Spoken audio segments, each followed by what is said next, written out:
Fala galerinha que tá estudando aí, reta final pro concurso do BNB, prova agora domingão e a gente não vai, né? Não pode passar em branco, a gente não pode não fazer um pré-prova do BNB, principalmente quando a gente tem a matéria de conhecimentos bancários, que vai trazer pra gente 40 questões da prova, que eu posso dizer sem medo de errar que é a matéria que vai garantir quem vai ser aprovado ou não. E como é que vai funcionar esse nosso pré-prova, né? Será que eu fiquei pensando, será que eu faço uma revisão e falo sobre tudo? Para a galera do Aprova BNB, né, quem tá lá na plataforma, a gente já teve essa revisão completa. Eu falei, não, preciso fazer algo diferente. O que eu posso trazer para essa galera que está estudando nos últimos dias conseguir ter um resultado ainda melhor na prova? E aí eu vou tentar usar os meus poderes místicos e a nossa missão vai ser essa daqui. Nós vamos adivinhar o que vai cair na prova. Será que é possível? Será que é uma missão mística? Vamos lá, galera, falar de termos técnicos, né? Falar de ciência. A nossa prova vai ser aplicada pela SESGRAN Rio. Boa parte dos conteúdos do edital são questões, né, são temas que são recorrentes em concursos bancários. Então, tem como ter uma certa noção da quantidade de questão que vai cair por tema, do que a SESGRAN Rio pode cobrar dentro de cada item do edital. Então, esse foi um estudo que eu fiz. Na verdade, eu sempre faço, né, quando a gente tem algum tipo de concurso, né, eu chamo de mapa do calor e vou colocando ali quais são os temas que são mais quentes, quais temas que você realmente tem que ir para a prova sabendo, porque é quase certo de ter uma questão desse tipo.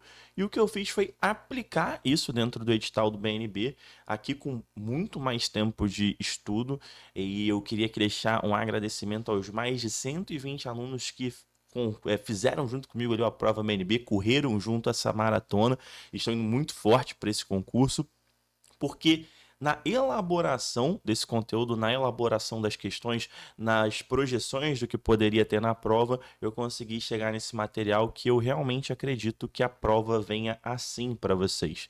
E aí a gente vai fazer um combinado. Eu vou cobrar de vocês 3 coisas. A primeira coisa, se você está vendo esse vídeo, é porque você está se preparando para o BNB e você entende que esse conteúdo é relevante. Então, pô, dá um like aqui no vídeo. Depois vocês reclamam que eu não posto no YouTube. Eu não posto porque vocês não dão like. Então, ó, esse é o primeiro compromisso. Início do vídeo, agora. Beleza? Segundo compromisso, segundo pedágio. Se você assistir o vídeo até o final e entender que realmente o que eu falei faz sentido, que pode cair na prova que eu falei, você se inscreve no canal. E o terceiro compromisso, que eu sei que é o que você vai fazer com gosto, domingo, após a prova, você vai falar que se o que eu falei que ia cair, caiu ou não. Vamos ver qual é o meu poder aí de vidência. Então vamos lá, como que a gente vai fazer?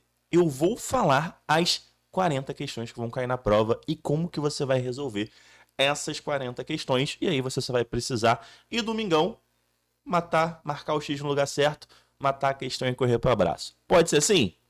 Fica bacana, né? Então a gente vai fazer questão por questão.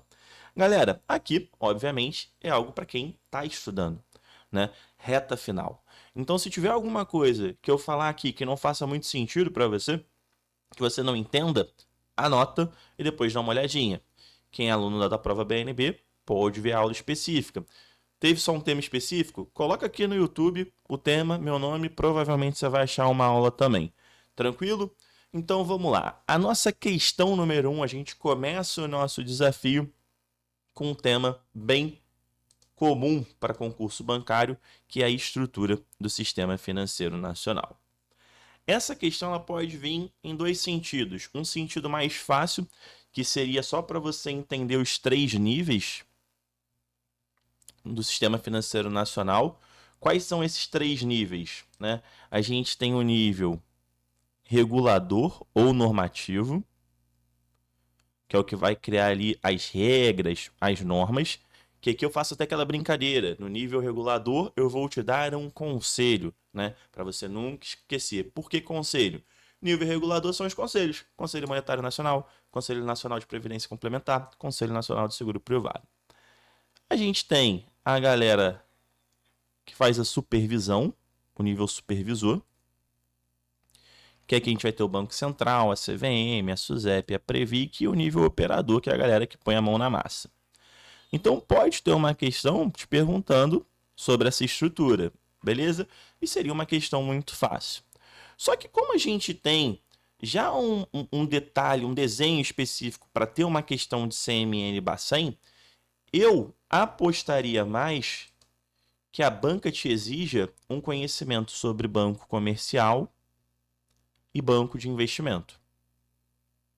Tá? Eu acho que é mais interessante para uma construção de prova.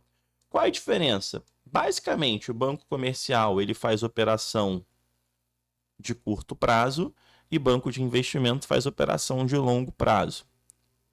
E aí aqui no banco comercial é bacana a gente lembrar que o banco comercial pode captar depósito à vista. O que é depósito à vista? Conta corrente, dinheiro na conta corrente. Banco comercial pode captar depósito à vista, banco de investimento não, tá? E o que é um banco múltiplo? O nome ajuda, né? Banco múltiplo, ele tem duas ou mais carteiras. Só que uma dessas carteiras, obrigatoriamente, tem que ser comercial ou de investimento. Eu imagino um desenho de questão mais para essa parte, de tipologia das entidades. Mas o examinador pode estar de bom humor e te cobrar alguma coisa só dos 3 níveis. Primeira questão, uma questão tranquila. Dentro desse desenho, não tem muito do que a gente se preocupar. Só que aí depois, né, a gente vai matar essa primeira questão, vai começar a nossa prova bem, e a gente vai para a questão 2. Aí a questão 2 vai dar um friozinho na barriga, porque o examinador ele vai te exigir que você conheça o que é o CMN, o que é o Bacen e a relação entre eles. O seu edital ele diz isso, CMN e Bacen. Então eu imagino ali que ele quer saber se você sabe como essas duas figuras do sistema financeiro nacional funcionam, né? E aí o que você precisa lembrar? Coisas simples. O CMN, o Conselho Monetário Nacional, ele é o maioral. Maioral. Ele é a entidade mais importante de todo o nosso sistema financeiro nacional. Ele está lá no nível regulador, ele que manda em tudo. Então, as competências do CMN, ela vai estar muito vinculada a verbo de poder, verbo de chefe. Então, vai estar lá fixar diretrizes, coordenar políticas, esses verbos de importância cai aqui com o CMN. E o Bacen? O Bacen é o braço direito do CMN. O Bacen, ele é o principal executor do que o CMN manda. Então, o CMN manda, o Banco Central vai lá e faz. E nesse desenho do Conselho Monetário Nacional manda, o Banco Central faz, a gente tem 2 índices que são importantes. A gente tem o índice de inflação e a gente tem um índice, né? Não deixa de ser um índice, um indicador que é a taxa de juros. A inflação, né? Qual é o índice de inflação? O principal índice de inflação no Brasil, existem diversos índices, mas quando a gente fala de inflação, a gente está falando de IPCA. Quando a gente fala de taxa de juros, a gente está falando da taxa Selic. Então, o que acontece? Isso daqui confunde muita gente. Quem define a meta da inflação e quem define a meta da taxa de juros? Vamos lá. Quem define a meta da inflação é o CMN. Então, ó, aqui é o CMN que define a meta. Só que o CMN ele não faz nada, né? Porque ele é chefe. Então ele vira para o Banco Central e joga no peito do Banco Central. Olha, você tem que atingir essa meta da inflação. E aí o Banco Central ele vai se virar para atingir a meta da inflação, fazendo as suas políticas monetárias, que aí vai ter operação de redesconto, recolhimento compulsório, operações no open market, mas principalmente a principal ferramenta utilizada para controle de inflação é a taxa de juros. Então, se o Banco Central é o responsável por bater a meta da inflação e o principal remédio é a taxa de juros, quem vai definir a taxa de juros é o Banco Central, através de um setor, de uma parte que tem dentro dele, que é o Copom, o Comitê de Política Monetária. Então, o Copom ele é um comitê dentro do Banco Central que define a taxa de juros. Quem define a taxa da inflação, a meta da inflação, é o Conselho Monetário Nacional. Então, é muito importante você entender essa relação entre os dois e, principalmente, quem define a inflação, quem define a taxa de juros. Beleza? Até que fácil, né, galera? A gente vai para a nossa questão 3, que é a questão que vai fechar, ao meu ver, o tema de sistema financeiro como um todo. E aqui, considerando a importância do BNB, e que a gente está fazendo concurso para o BNB, eu estimo que a gente tenha uma questão sobre as instituições financeiras federais. Que instituições são essas? Caixa Econômica, Banco do Brasil, o próprio BNB. São entidades financeiras, instituições financeiras que têm algum vínculo com o governo e que o governo utiliza dessas instituições para promover o desenvolvimento econômico e social do país como um todo. Então, essa é a principal função de uma instituição financeira federal. Aí a gente vai ter, por exemplo, a Caixa Econômica, que vai ter o seu destaque no mercado imobiliário e na questão de controle do FGTS, pagamento de benefício. A gente vai ter o Banco do Brasil como principal parceiro do agronegócio no país como um todo, mas, né, como a gente está fazendo um concurso para o BNB, eu acho que a estrela principal de uma questão sobre instituição financeira federal deveria ser o BNB. E aqui, né, a gente precisa voltar àquele ponto inicial de entender a importância do BNB dentro do Nordeste como realmente uma instituição financeira federal que tem como principal objetivo desenvolver a região como um todo, dar apoio financeiro para essa região como um todo. Beleza? Aqui eu posso fazer também um vínculo dessas instituições financeiras com aqueles fundos, né? Com FNE, com o FAT, com dinheiro do BNDES, por aí vai. Mas acho que tem questão disso lá na frente que vai ser mais complexa. No início da prova, uma questão sobre instituição financeira federal, eu acho que vem muito nesse sentido da importância dessas instituições para o desenvolvimento do país. Aí, tudo bem, pode ser uma questão perguntando quais são as instituições, aí você tem que saber todas, mas como o concurso é do BNB, eu acho que o foco dessa questão vai ser para o nosso querido Banco do Nordeste. Beleza? E aqui a gente passa dessa primeira parte que seria de sistema financeiro, da estrutura do sistema financeiro como um todo, e a gente adentra o universo de operações de crédito, que é uma parte grande do nosso edital e com certeza vai ser um tema muito presente na nossa prova.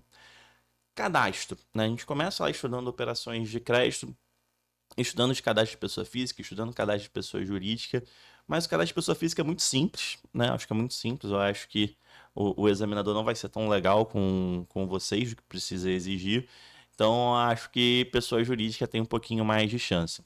Principalmente a composição da pessoa jurídica com os regimes de tributação. Nós temos diversas formas de composição de pessoa jurídica, mas eu deixaria aqui como destaque, né, o MEI, né, que ele tem ali a questão do faturamento de até 81 mil por ano. A gente tem a microempresa, né, que vai até 360, e a gente tem a pequena empresa, que vai até 4,8 milhões. São esses formatos. Tem sociedade simples, tem sociedade limitada, mas eu considero que essas três composições são as mais importantes. Tá? Aqui composição, para você não se confundir. Aqui, ó. Composição, as formas de pessoa jurídica. E a gente tem o universo da tributação.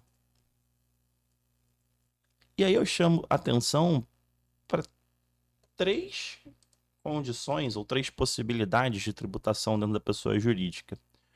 O Simples Nacional, que é um regime simplificado, né? E quem recebe, né, quem fatura até 4,8 milhões ao ano pode fazer. A gente tem o lucro presumido e a gente tem o lucro real. O lucro presumido, como o nome já diz, ele parte de uma presunção, tá? As empresas, elas têm como se fosse já um percentual fixo para pagar de imposto. Esse percentual ele depende de cada modalidade. Então, assim, empresas que trabalham com alimento é um percentual, empresas que trabalham com combustível, outro percentual. É como se fosse uma tabela simplificada de imposto, se a gente pensasse na pessoa física. E a gente tem o lucro real, que é em cima do lucro de verdade, em cima do lucro líquido. Só que para a gente, imaginando que a gente vai trabalhar num banco, né, que tem um apelo muito social, a maior parte das empresas que a gente vai trabalhar, elas vão estar aqui, né? No regime simples, no regime simplificado. E perceba que esse regime simplificado, ele pega ali as pequenas empresas.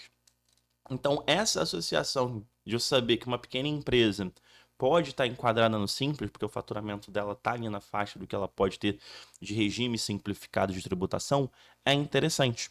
É interessante essa associação, porque eu posso criar uma questão pedindo para você fazer exatamente essa associação de composição de pessoa jurídica e de regime tributário. Então, é bacana pensar assim. Lembre-se, a gente tem muita coisa no edital. Se você ver a quantidade de itens que tem no edital e a quantidade de questão que vai ter na prova, você vai ver que essa conta não fecha. Por quê? Porque o examinador ele vai fazer exatamente isso: pegar um, dois, três temas que estão no edital e consolidar em uma questão só. Então aqui eu faria essa associação, entender quais são as principais formas de composição de pessoa jurídica, principalmente essas três, e os regimes tributários que existem, principalmente com destaque aqui para o Simples Nacional, que é um regime simplificado. É mole assim fazer a associação, você consegue desenvolver uma questão sobre o tema. Beleza, seguindo. Análise de crédito, os 5 6 do crédito.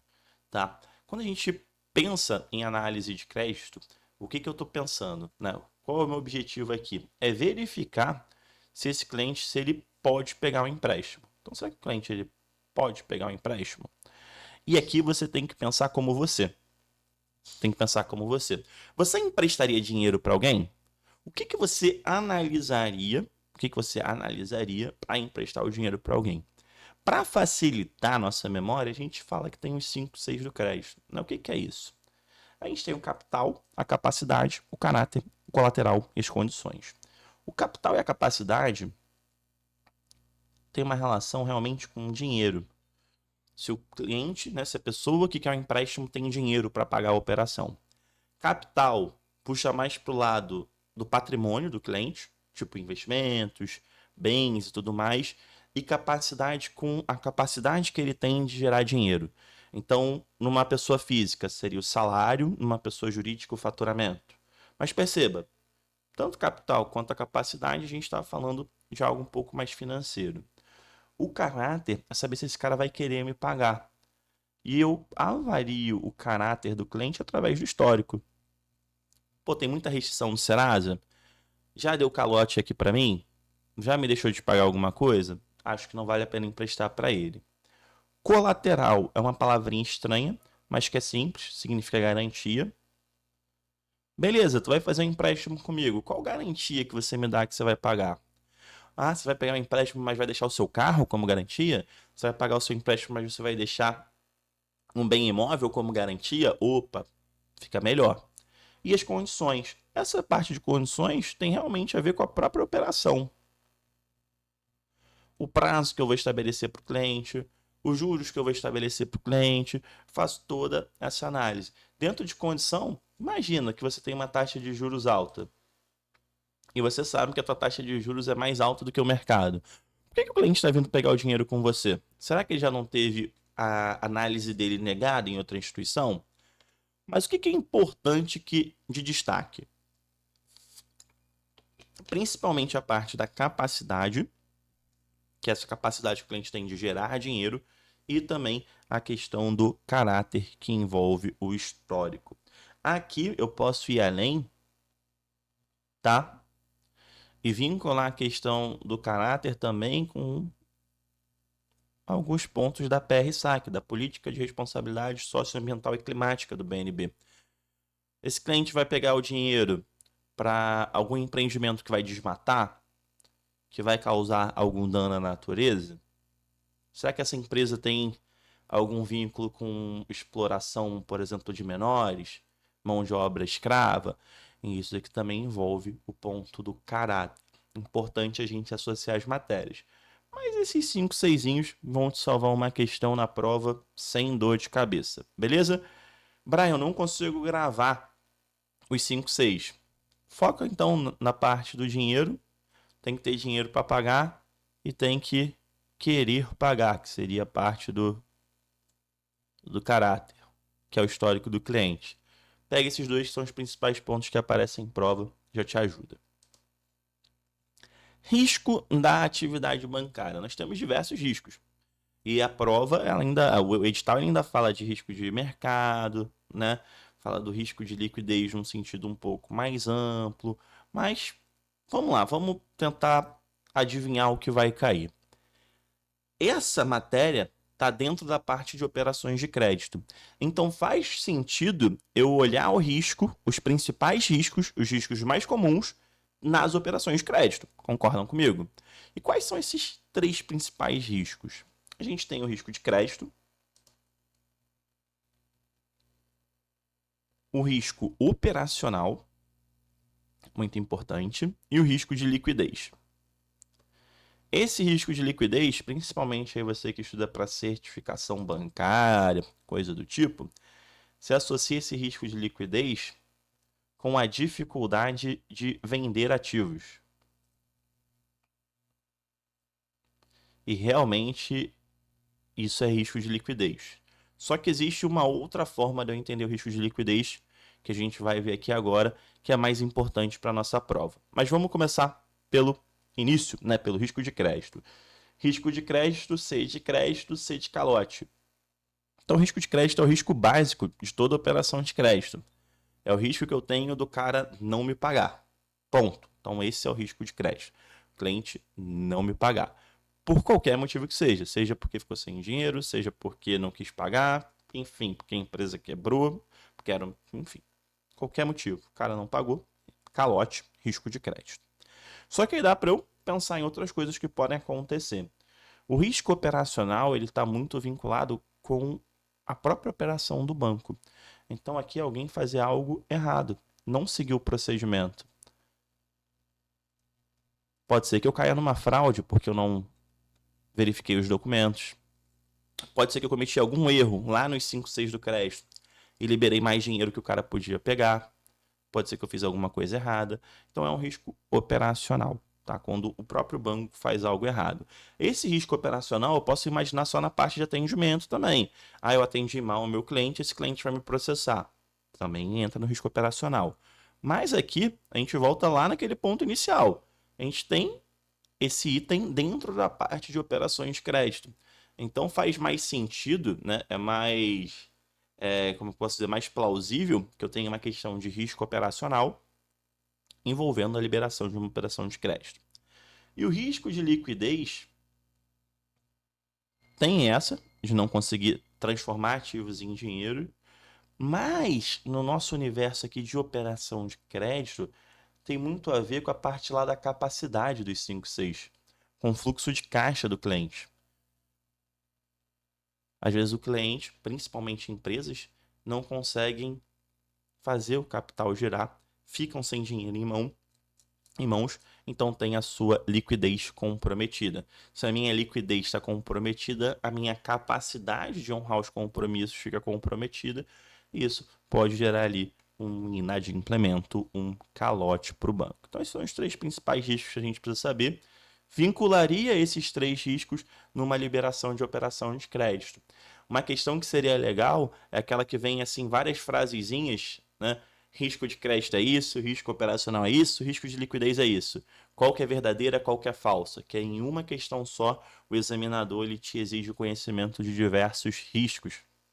Eu acho que é bacana você pensar nisso, entender essas figuras dentro do universo de liberação de crédito, porque seria uma construção muito bacana de questão que derrubaria muita gente, porque com certeza vão confundir os conceitos de risco e você vai estar preparado para levar essa questão para dentro e conseguir a tua aprovação, tá? Então isso aqui é uma questãozinha que eu imagino que seja um pouco mais complexa, mas que você vai acertar.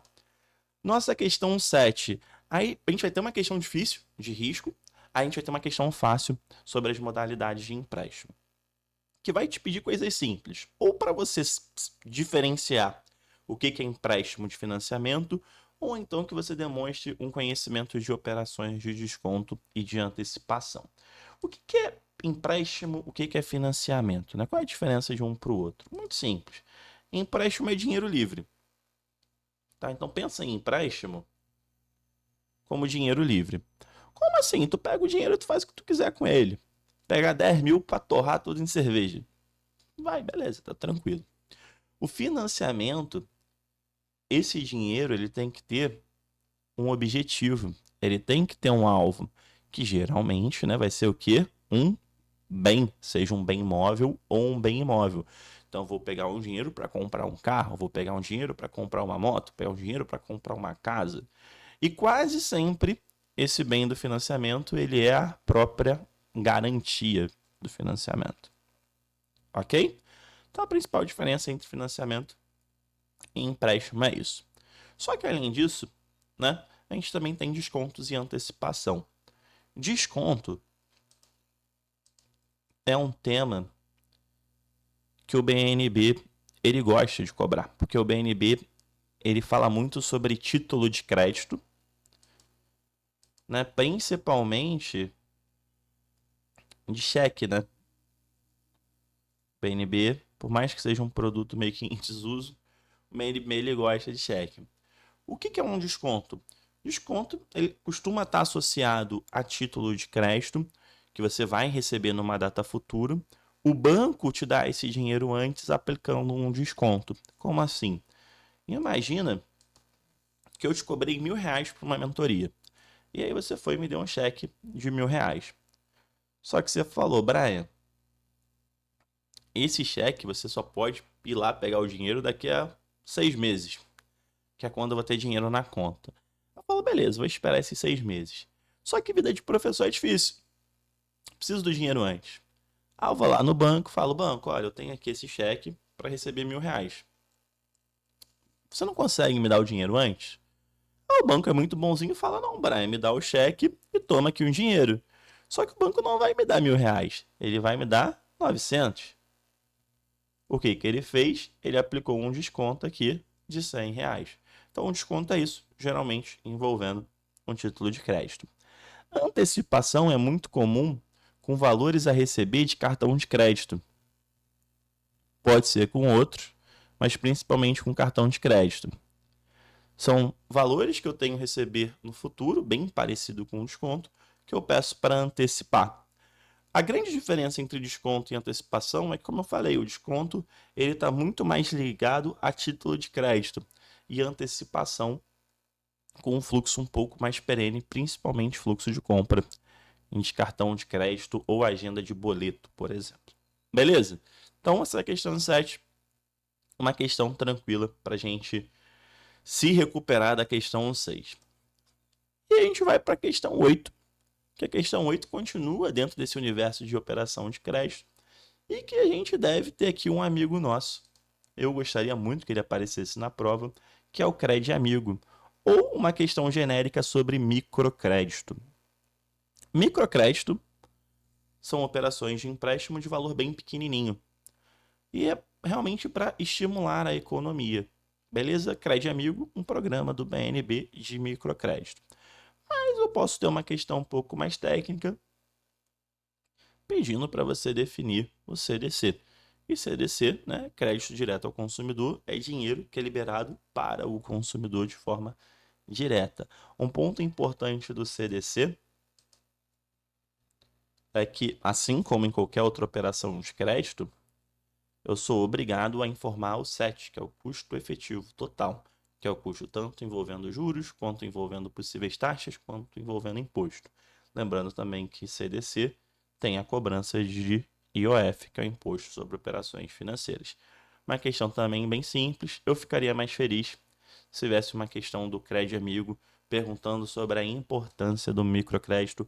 O conceito de microcrédito também seria uma questão bem bacana.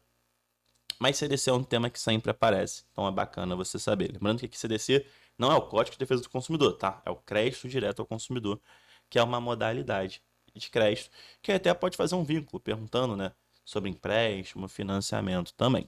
Beleza? Questão 9. Não tem como a gente pensar numa prova do BNB sem a presença de crédito rural, sem a presença de Pronaf, tá?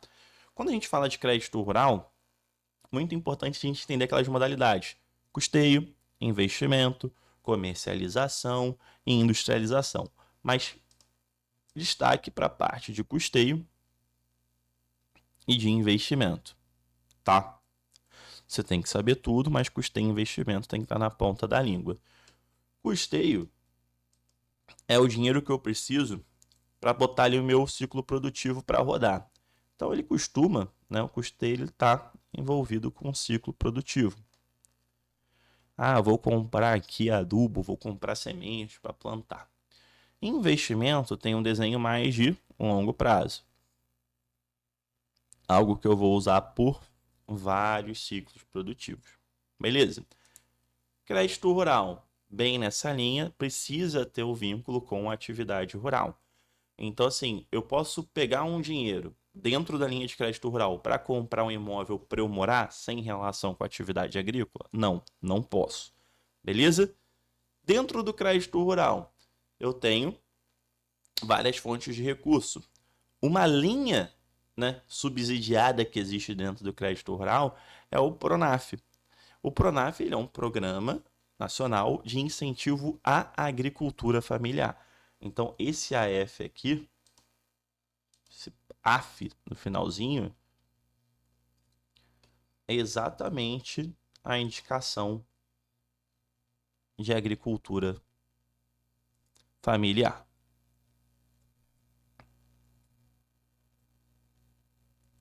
Então, o Pronaf, não que ele seja limitado, mas o foco dele é muito para pequeno produtor, exatamente por conta de ser a agricultura familiar.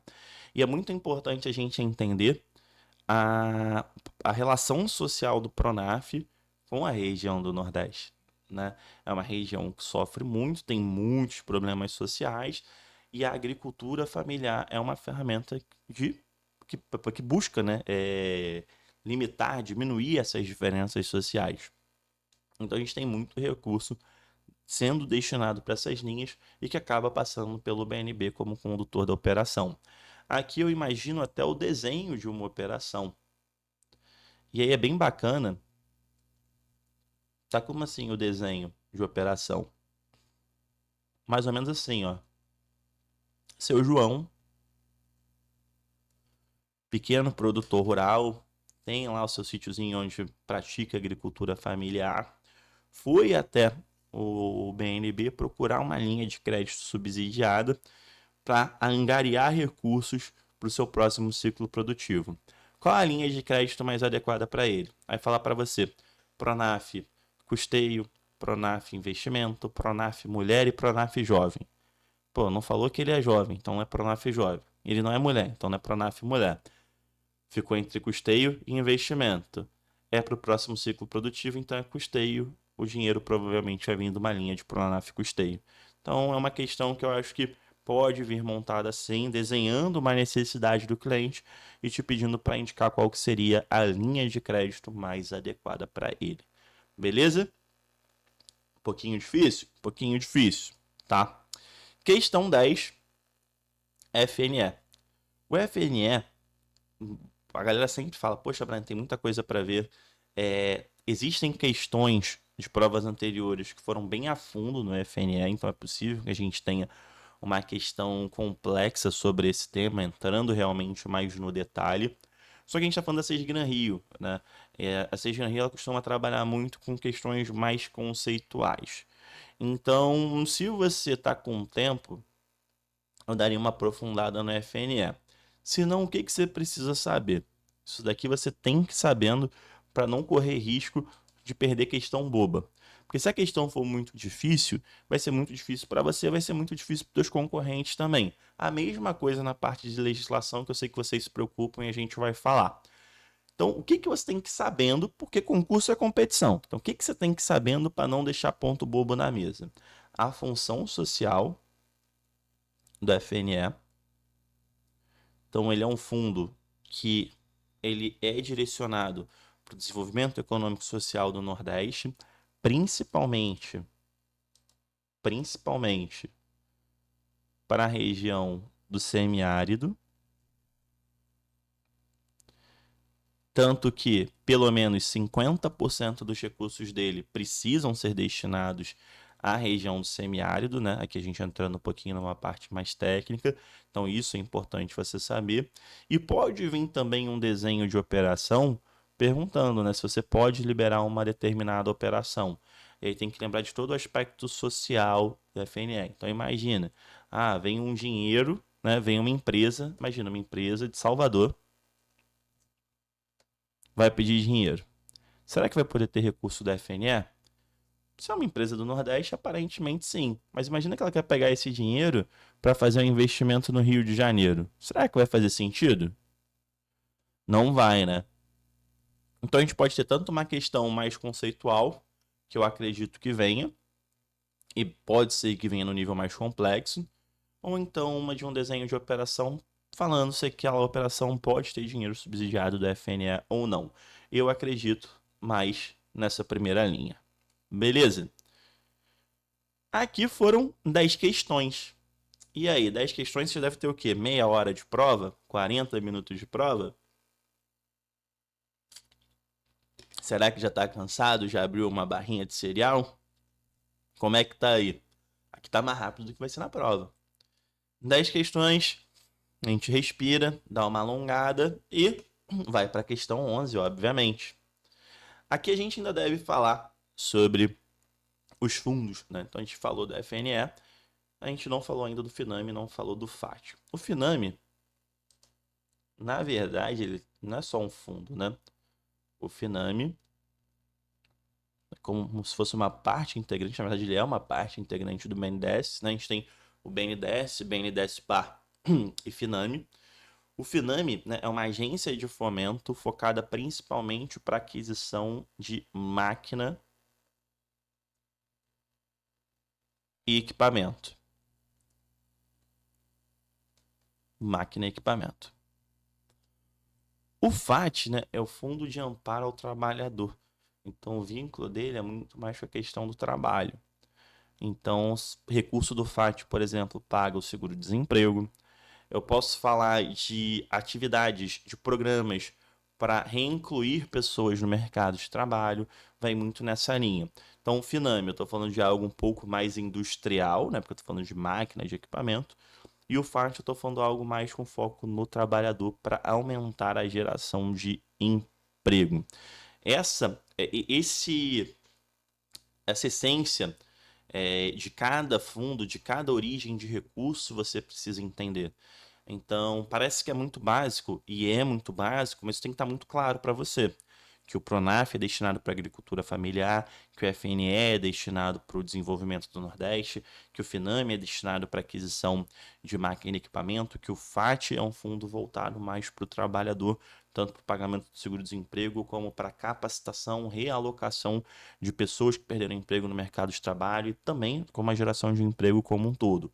Você entendendo essa essência de cada fundo, essa essência de cada programa, fica mais fácil de você conseguir desenvolver na prova. Então pode ter uma questão ali daquela linhazinha, falando de Finame, falando de FAT, até falando do próprio FNE, e para você falar o que está certo e o que está errado de cada uma. Pode vir um desenho de uma operação, por que não? Falando da onde viria o recurso subsidiado, você precisar apontar qual fundo que daria de recurso para aquela operação dentro dos objetivos. Mas eu acho que não vai fugir muito disso. Eu criaria uma questão dessas de pontos. O Finame serve para isso, o FAT serve para isso, o FNE serve para isso. O que é verdadeiro, o que é falso. E aí você tem em uma questão vários pontos, consegue trabalhar tudo. Beleza? Questão 12. Conta corrente. Princípios básicos de abertura de conta corrente. Como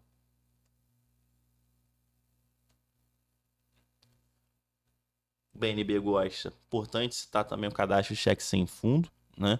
O que é o cadastro de cheque sem fundo? O cadastro de cheque sem fundo é o Serasa do cheque. A grosso modo. Então vamos supor que você passou um cheque. Eu fui lá receber seu cheque e não tem dinheiro na tua conta. Esse cheque é devolvido.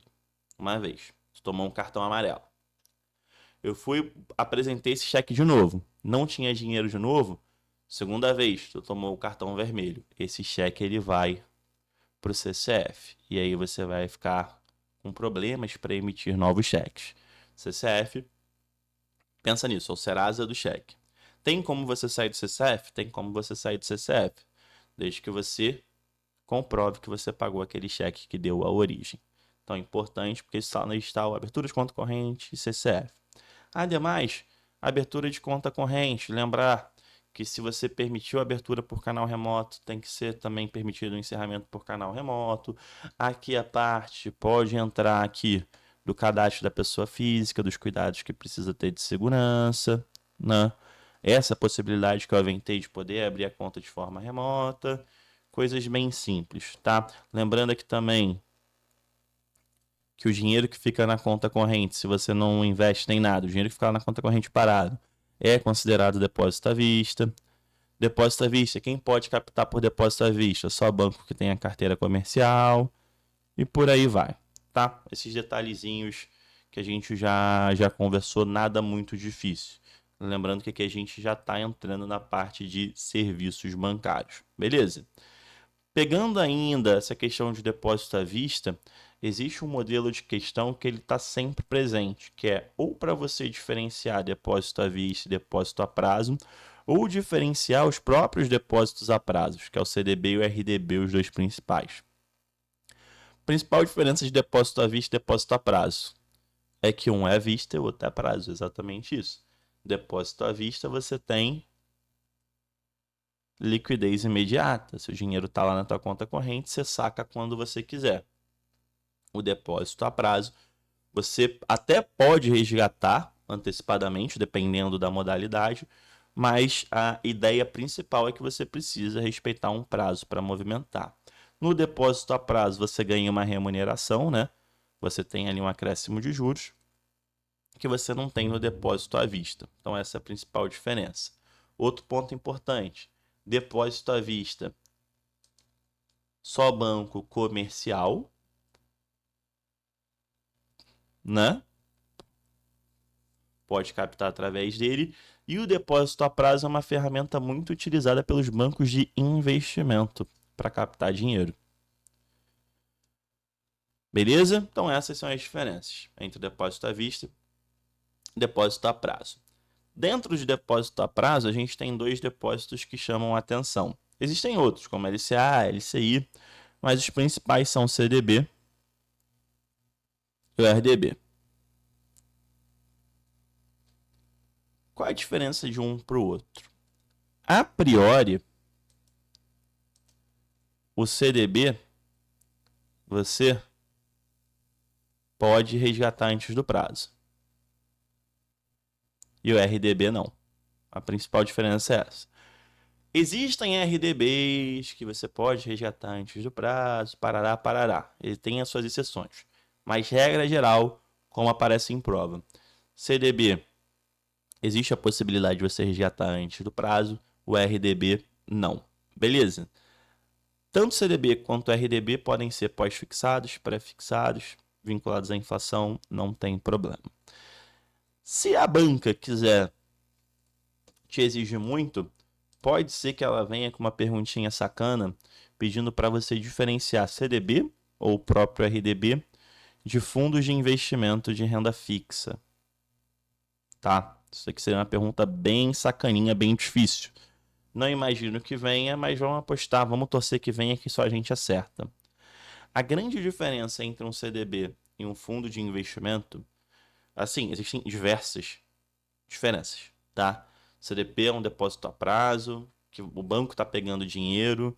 Fundo de investimento é um condomínio, onde o banco está administrando o recurso. Mas a principal diferença prática, tá? A principal diferença prática. Fundo de investimento tem taxa de administração, tá? Que não tem em CDB. E fundo de investimento de renda fixa tem uma coisa chamada come-cotas.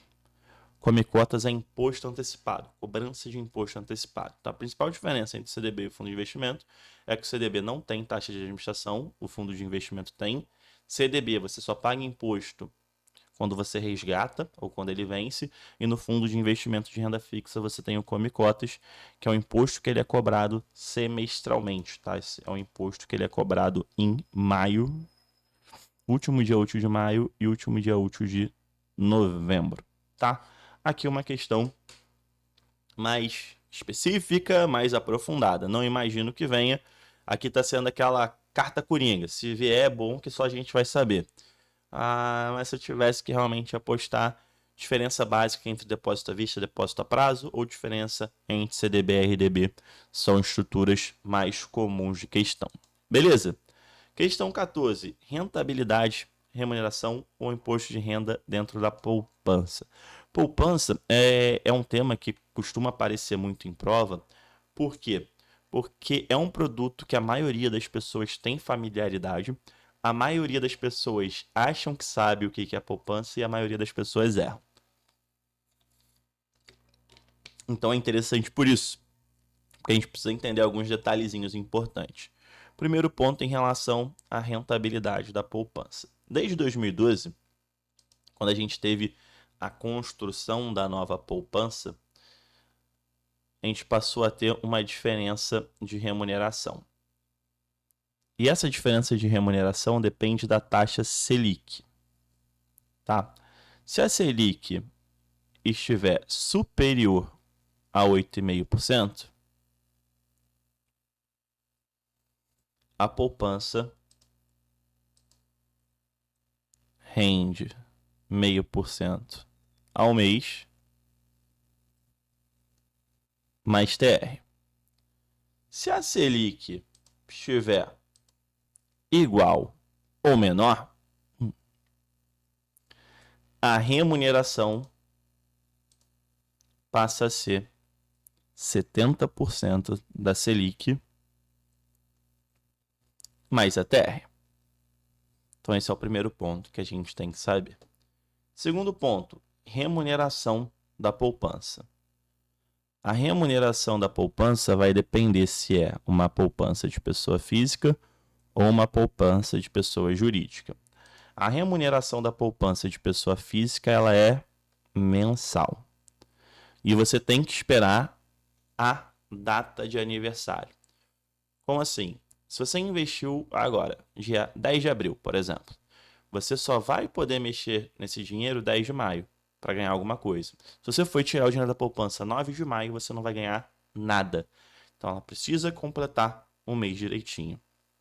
Já na pessoa jurídica, a rentabilidade é trimestral. E por fim, imposto de renda. Brian, mas eu sempre ouvi dizer que poupança não tem imposto de renda. E aí depende. A gente tem PF, PJ sem fins lucrativos e PJ com fins lucrativos. Para PF e para PJ sem fins lucrativos, é isento. O que seria uma pessoa jurídica sem fim lucrativo? Uma igreja, por exemplo. Tá? Para pessoa jurídica com fins lucrativos, tem a cobrança de R. Tá? Então perceba quantas coisas a gente tem de detalhe da poupança. É algo difícil? Não é algo difícil. Mas isso daqui é uma coisa que a maioria das pessoas não sabem. Por exemplo, muitas pessoas se apegam a isso daqui, que é o que elas vivem, né? Porque a maioria das pessoas não tem empresa, trabalha só com pessoa física. E ela sabe que a poupança é isenta para pessoa física. Aí se vier uma questão falando que a poupança é isenta de pessoa física, ela se agarra só nisso e esquece desse detalhezinho de pessoa jurídica com fins lucrativos e acaba errando, tá? Um outro detalhe importante. A poupança, assim como depósito à vista, assim como o depósito a prazo, tem garantia do Fundo Garantidor de Crédito, garantia do FGC. Não é, pelo amor de Deus, garantia do governo. A gente acha que a poupança é segura porque o governo garante. O governo não garante nada. A garantia que tem para depósito em conta corrente, depósitos a prazos e poupança, por exemplo, é a garantia do Fundo Garantidor de Crédito, tá? Que é uma garantia de até 250 mil por instituição financeira, limitada a 1 milhão por CPF, tá? Aqui, inclusive, uma outra diferença que tem entre CDB e fundo de investimento é que fundo de investimento não tem garantia do FGC. Aí tu quer ver uma questão, essa questão é mais comum em fluxo de certificação bancária, mas poderia ter uma estrutura dessa que seria bem legal. Brian vai até uma agência do BNB e deseja fazer um investimento que seja isento de imposto de renda e que tenha garantia do FGC. Aí coloca lá, depósito a prazo, fundo de investimento, poupança. Cara, vai ser a poupança, porque a poupança tem a garantia do FGC e é isenta de imposto de renda para pessoa física. Então é uma questão que seria interessante, muito comum no universo de certificações bancárias, não tão comum no universo de concursos, mas eu gostaria que tivesse, ia ser legal. Então, questão 14, questão de poupança. A gente viu aqui que tem bastante coisa para a gente gravar, nada muito difícil. É uma questão que provavelmente os nossos adversários vão errar, porque eles vão se pegar só no básico da poupança. Poderia vir uma questãozinha dessa, né? Do período de rentabilidade da pessoa jurídica, que só a gente acerta. Vamos ó, cruzar o dedo. Questão 15.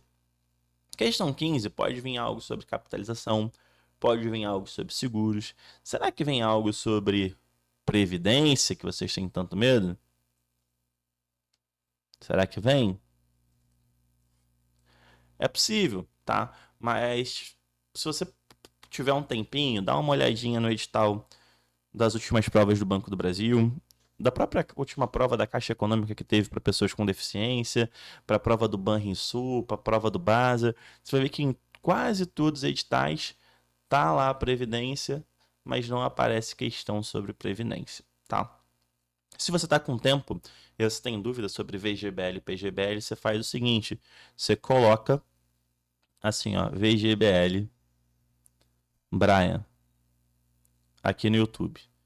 E aí você assiste a minha aula completa sobre isso. Você não vai ter mais dúvidas. Só que pensando na prova e acelerando aqui, que o nosso tempo ele é curtinho, eu imagino uma questão de capitalização ou de seguros, tá? Lembrando que capitalização e seguros, assim como previdência aberta, né, são produtos que são fiscalizados pela SUSEP, a Superintendência de Seguros Privados. Então, esse é o primeiro ponto. Quem regula e quem supervisiona? Quem vai fazer a supervisão é a SUSEP. E o órgão normativo, né, aqui é o CNSP, o Conselho Nacional de Seguro Privado. O que é a capitalização? Capitalização geralmente é um valorzinho que você paga mensal, não é? Para concorrer a prêmio e no final você pega o seu dinheiro de volta. O que é importante você entender da capitalização? Vamos lá, você vai lá e paga 3 dinheirinhos. Uma parte desse dinheiro que você paga, ele é destinado para o que a gente chama de reserva matemática, que é essa reserva que você vai receber lá no futuro, tá? E a outra parte é a parte que acaba sendo destinada para o rateio dos sorteios. Então, uma parte é para reserva matemática, outra parte para o rateio. É assim que funciona. Existem diversas modalidades de capitalização, né? Essa que eu passei aqui é a principal que tem. A gente tem capitalização, por exemplo, como ferramenta de fiança, né? Você pode fazer uma capitalização da mesma forma que tem seguro, fiança, quando você vai alugar, você tem capitalização com fins de fiança, de garantia. Você tem capitalização de compra programada, você tem capitalização até de questões filantrópicas, que você paga, você fica concorrendo ao sorteio e no final o dinheiro vai para uma instituição de caridade. Tem várias modalidades, mas o princípio básico é esse. É um valor que você vai colocando ali para concorrer a prêmios e no final você pegar o seu dinheiro de volta, tá? Praticamente sem remuneração, exatamente por conta disso, tá? Porque só uma parte que vai para reserva matemática, né? Outra parte vai para o rateio. Mas esse é o funcionamento básico de capitalização.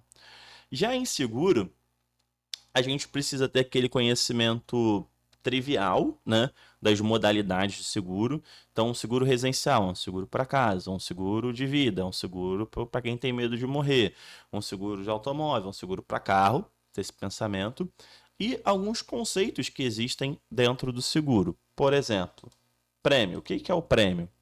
Prêmio é o valor que você paga para a seguradora, né? Prêmio é o valor que você paga para a seguradora. Para quê? Para você ter uma cobertura. Então, prêmio é o valor que eu pago, cobertura é a minha proteção.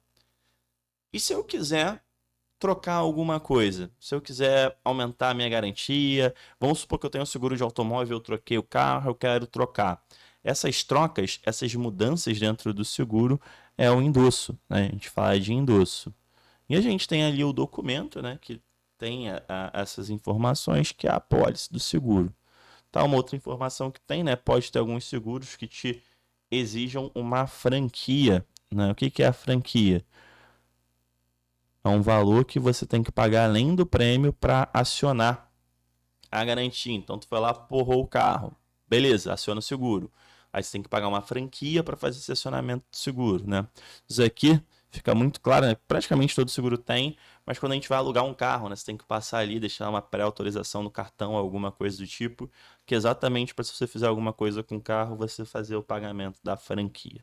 Então, deve vir uma questão nesse nível. Seria muito interessante a gente ter uma questão que envolvesse capitalização de seguros e até propriamente a previdência. Brian, sobre previdência, fala rapidinho.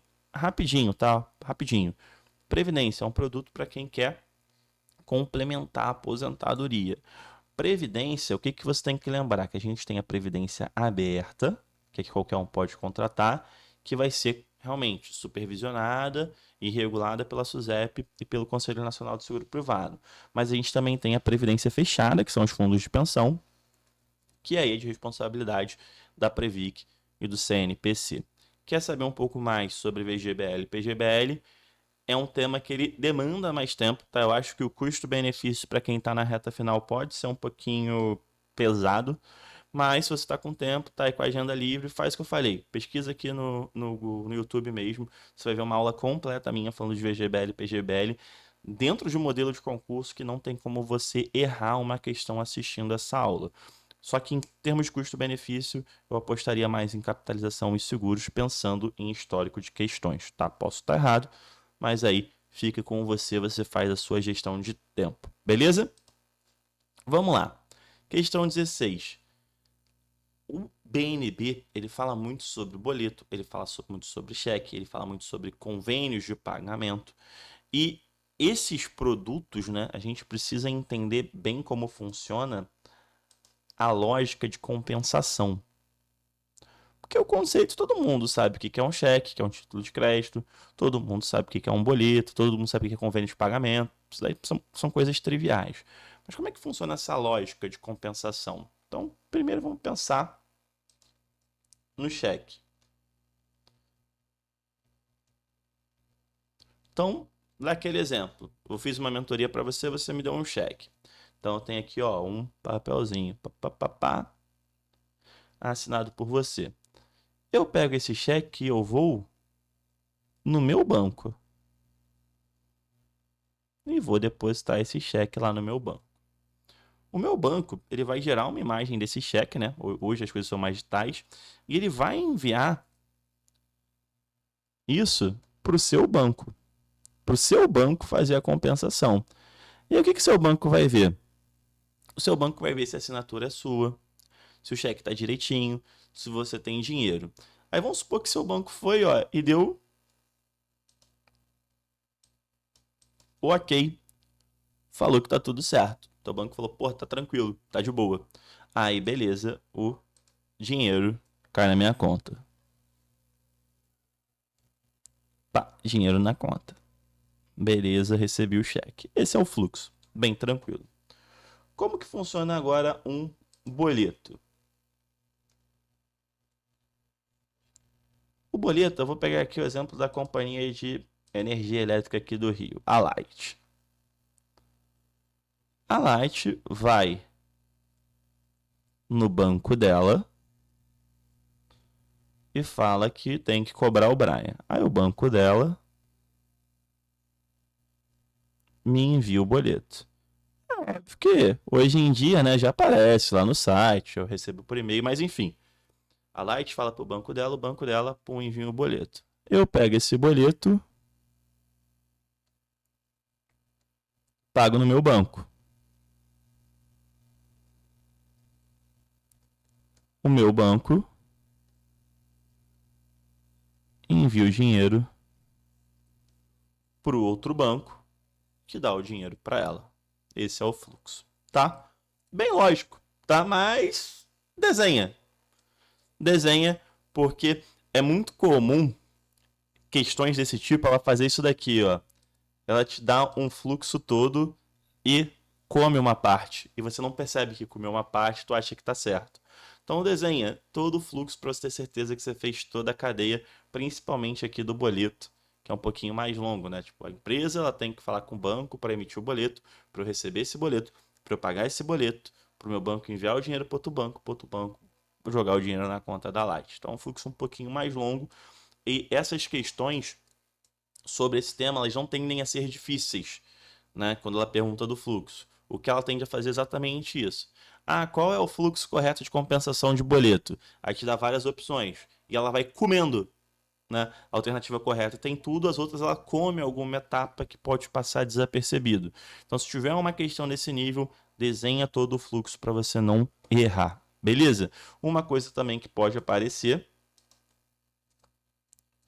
é a questão do cheque e até ali envolvendo o risco, né, de não ter dinheiro na conta, do cara ter o problema e ser até cadastrado, né, ter o seu nome enviado para o CCF, que é o cadastro de cheque sem fundo.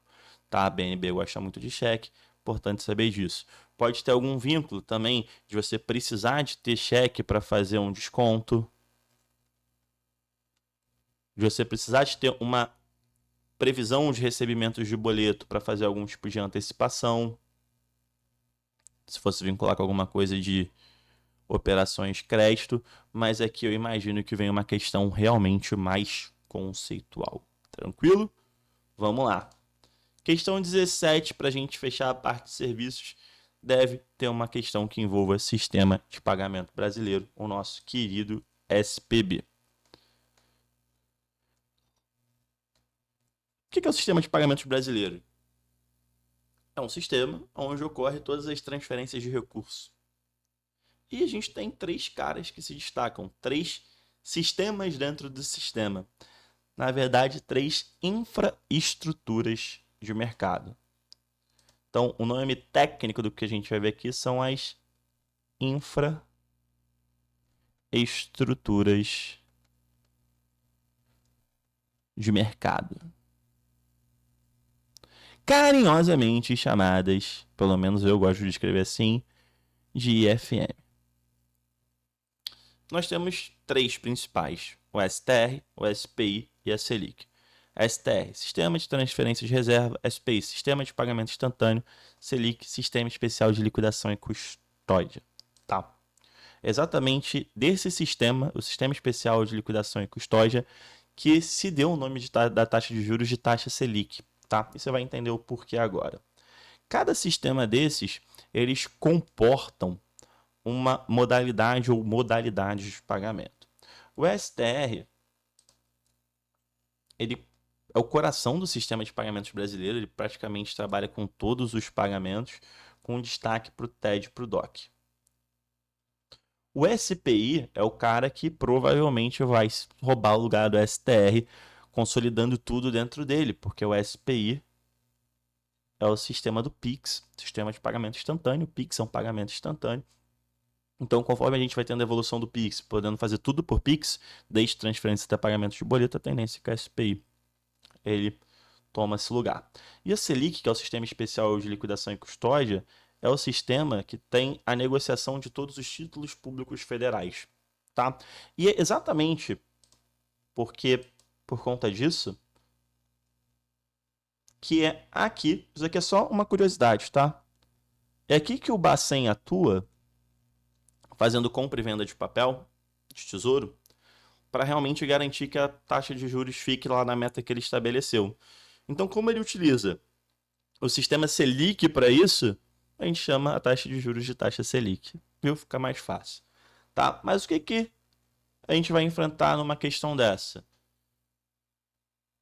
Pode falar do Pix e te pedir para falar qual é o sistema que está envolvido nele. Pode falar de uma questão de TED, vincular. pode falar até de uma questão disso daqui, do controle do Bacen, seria muita maldade. Seria bom pra gente, que a gente acertaria os adversários, não. Mas eu acho que vem uma questão realmente um pouco mais simples, mais técnica, talvez até pedindo só para você identificar quais são as infraestruturas de mercado. Teve uma questão bem interessante sobre esse tema, que ela falava assim, ela dava situações. É, não era bem esses nomes, essa estrutura, mas a essência dela era essa. João fez um TED depois para pagar fulano. Depois ele fez um Pix para falar ciclano. E além disso, ele fez a compra de um título público federal. Nessa ordem, quais foram as infraestruturas de mercado que ele utilizou de forma respectiva? Esse tinha que falar STR, SPI e Selic. Então, ele não falou, a questão ela não escreveu o sistema de pagamento brasileiro. Ela falou de pergunta de infraestrutura de mercado. Só que se eu estiver falando de sistema de pagamento brasileiro ou de infraestrutura de mercado, a gente está falando exatamente disso aqui. Eu poderia vincular aqui também, por exemplo, a B3, poderia, sem problema nenhum. Tem um termo em inglês, principalmente para Selic e para B3, né, que é onde a gente faz ali a questão de ações, é um conceito que a gente chama de clearing house, que são câmaras de liquidação. Clearing houses são infraestruturas do mercado onde a gente tem ali a liquidação de ativos, liquidação, custódia e transferência de ativos e que faz o dinheiro circular, tá? Isso daqui, informação premium, tá? Imaginando uma questão extremamente difícil. Não imagino que seja o caso, tá? Não imagino que seja o caso. Imagino que venha uma estrutura que te exija mais saber o que é o STR, o que é o SPI, o que é o Selic. Beleza? Questão 18. Aqui a gente vai começar a falar sobre aspectos jurídicos. Falar para vocês, ó, não sei, a garganta já tá assim sentindo, né, o trabalho. Mas é isso aí, galera. Reta final a gente precisa se dedicar ao máximo, né, dos dois lados. E eu tenho certeza que vai ser benéfico tanto para mim quanto para vocês o resultado dessa nossa prova. Então vamos lá, questão 18. A gente entra no universo dos aspectos jurídicos. Questãozinha básica.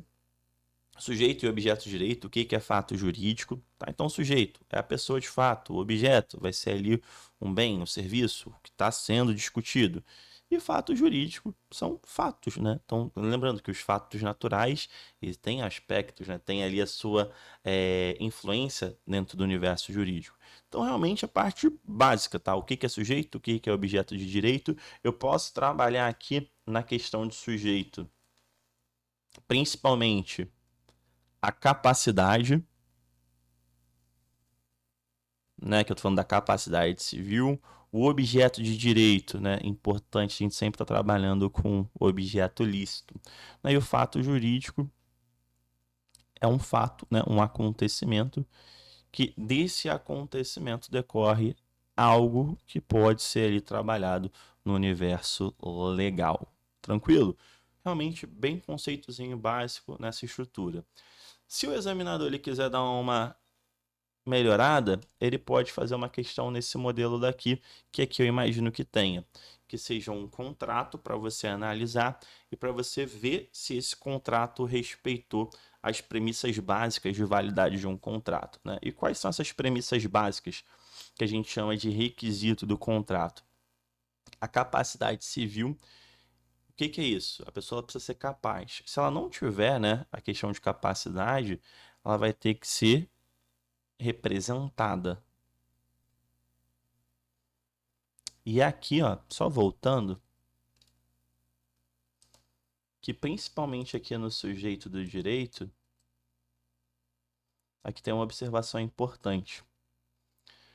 Nós temos dois tipos de capacidade dentro, quando a gente fala de direito em relação ao sujeito, tá? Que é importante falar, é um pouquinho mais profundo, mas pode fazer, né? Que a gente tem a capacidade de gozo, a capacidade, vamos botar assim mesmo, operacional, processual.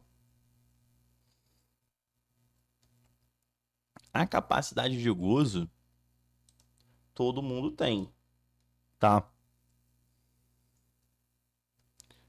Então, igual uma criança, ela, em questão civil, ela é incapaz, ela precisa ser representada pelos pais. Só que ela tem o direito, né? Então, vamos lá. Pai e mãe se separam. O pai tem que pagar a pensão para a criança. Quem tem o direito da pensão é a criança. Essa criança, ela tem a capacidade civil para brigar pelo direito dela? Não tem. A mãe dela que vai ter que ir. Mas a capacidade de gozo ela tem. A questão processual, que aí vai depender dessa questão civil. Beleza? Se a pessoa não for capaz civilmente, ela precisa ter a sua representação. Dito isso, voltamos para o requisito do contrato. Para um contrato ser válido, tem que ter a capacidade civil. Se a pessoa não tiver a capacidade, ela tem que estar devidamente representada. Esse objeto ele tem que ser lícito. Precisa, né, ser algo legal. E aqui, né, no jargão jurídico, a gente usa um conceito bem bacana, né? Que deve estar expresso ou não defeso em lei. O que significa isso? A lei tem que falar que eu posso fazer, ou pelo menos não tem que estar na lei que eu não posso fazer. Então, se a lei não diz nada, eu posso. Entendeu? Ou a lei tem que falar que eu posso, aí beleza. Ou não pode ter nada falando que eu não posso. Então, isso aí a gente sintetiza aqui, né? Para a gente fugir do juridiquês, da legalidade, e tem que ter a livre vontade de ambas as partes. Livre vontade, livre convencimento, livre consentimento, né? E aqui entra muito quando a gente fala da questão bancária, tá? Do conhecimento. Como assim? Às vezes o cliente ele não tem o conhecimento do que ele está fazendo. E eu posso falar que essa falta de conhecimento atrapalha a livre manifestação da vontade dele, e aí eu posso até falar que um contrato é inválido se porventura o cliente não tinha conhecimento suficiente para, enfim, fazer aquele negócio, tá? Muito detalhe? Muito detalhe. Muito profunda essa análise? Muito profunda. Acho que cai isso? Não. Imagino que a gente tenha uma questão mais direta realmente nos requisitos do contrato, beleza? Lembrando que precisa ter essas 4 coisas, tá? Não é ter uma delas, ter as 4 coisas. As partes que estão envolvidas no contrato precisam ter sua capacidade civil, ok, ou estarem representadas. O objeto tem que ser lícito, precisa ser algo legal, né, que esteja na lei que eu posso fazer, ou que não tenha pelo menos proibição na lei, e tem que ter livre vontade das partes. Questão número 20. Instrumento de formalização de operação. Nós temos diversos instrumentos de formalização de operação. O que é isso? É um documento que vai realmente indicar que aquela operação foi feita. Um contrato, por exemplo. Um contrato é um instrumento de formalização. Só que o principal instrumento de formalização que eu acho que tem para a gente conhecer é a cédula de crédito bancário. É a cédula de crédito bancário, conhecida como CCB. Por quê? Essa cédula de crédito bancário, vamos supor que tu foi fazer uma operação no banco e no final dessa operação saiu uma cédula de crédito bancário para você assinar. Essa cédula de crédito bancário ela tem vantagens interessantes para o banco, tá? Ela tem vantagens interessantes para o banco. A primeira vantagem é que ela é um título executivo, um título de crédito que pode ser executado de forma extrajudicial, tá? Melhor falar assim. Então, isso facilita o processo de cobrança do banco. E outra coisa, esse papel ele pode ser negociado. O banco pode pegar essa tua dívida e negociar no mercado.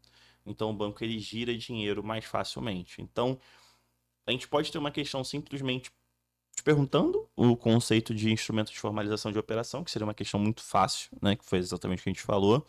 Só que eu imagino, se eu fosse o examinador, eu iria para essa linha de dar uma puxada, dar uma levantada, dar uma dificultada na questão e falar que a cédula de crédito bancário é um instrumento de formalização da operação que vem sendo adotado, né, que por vezes é utilizado por instituições financeiras, principalmente em operações de renegociação de dívida, por exemplo, e pergunta o motivo disso. O motivo disso, né? Por que o banco está fazendo isso?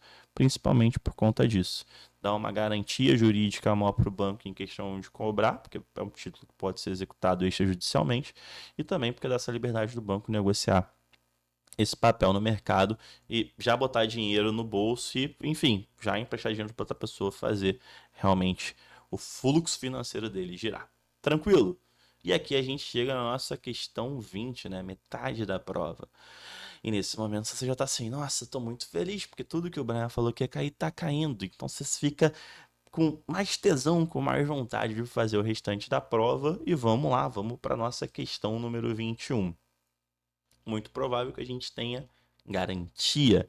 Garantia é um dos temas mais presentes em prova. Então, quase sempre que tem no edital, a gente sabe que vai ter pelo menos uma questão. E a minha aposta aqui são para duas questões. Quando a gente fala de garantia, e aqui já falando tanto da questão 21 quanto da questão 22, é bem importante a gente fazer uma primeira diferenciação de garantia. A gente tem, né, pelo menos dentro do universo bancário, eu vou dividir em dois pacotezinhos, né? Que seria a garantia pessoal e a garantia real. A garantia pessoal, ela vai envolver uma pessoa, né? Ela vai envolver uma pessoa. E aí, né, as principais modalidades que a gente tem realmente é o aval e a fiança. Na garantia real, eu vou ter algo real dando uma garantia. Um bem, seja um bem móvel ou seja um bem imóvel, na maioria das vezes, tá? E aí aqui eu vou ter a alienação fiduciária e a hipoteca. A gente também tem o penhor, né? A gente tem também o penhor, principalmente ali o penhor mercantil, né? Tem o penhor da velhinha, que vai lá no banco dar a joia, pegar um dinheiro para jogar no bingo, né? Tem esse penhor, que é monopólio exclusivo da Caixa, então essa modalidade de penhor só a Caixa pode fazer. E a gente tem também o penhor mercantil. O penhor mercantil, como a palavra já diz, o mercantil tem a ver com o negócio. Então é quando eu preciso, eu tenho uma empresa, preciso pegar um dinheiro, e aí eu dou como garantia geralmente algo do meu negócio, tá? Geralmente algo do meu negócio é em garantia, tá? Então, penhor mercantil, você vai vincular ele se tiver uma empresa, tiver algum negócio envolvido. Só que para efeito de prova, até porque são termos que se confundem, é muito comum você ter uma questão que tenta misturar aval e fiança e que tenta misturar alienação e hipoteca. Então vamos lá. A primeira diferenciação a gente já fez do que é garantia pessoal e do que é garantia real. Então, garantia pessoal é uma pessoa, um trouxa que vai estar garantindo, e a garantia real vai ser um bem. Qual é a diferença do aval para fiança? Primeiro ponto, aval. Para ser aval, tem que ter um título de crédito. Tem que ter um papel. Então, o aval ele sempre é dado em um título de crédito. Um cheque, uma nota promissória, uma duplicata. A fiança, ela vem de um contrato. A fiança é um contrato acessório. Como assim? Principal exemplo de fiança. Aluguel. Você tem o contrato de aluguel e aí você tem um contrato indicando, né, uma parte do contrato indicando quem vai ser o fiador. Então essa é a primeira diferença. A aval vai ter que ser em título de crédito, fiança vai ter que ser em contrato. Aqui você já faz a diferenciação. Segundo ponto, em aval não tem ordem. Como assim? Não tem ordem de cobrança. Se o título de crédito deu ruim, eu que tinha que receber esse título de crédito, eu posso cobrar tanto do devedor quanto do avalista. Não tem o benefício de ordem. Na fiança, tem ordem de cobrança. Então, primeiro eu vou cobrar quem está me devendo. Se a pessoa que está me devendo não me pagou, que eu vou cobrar o fiador. Beleza? Essas são as diferenças.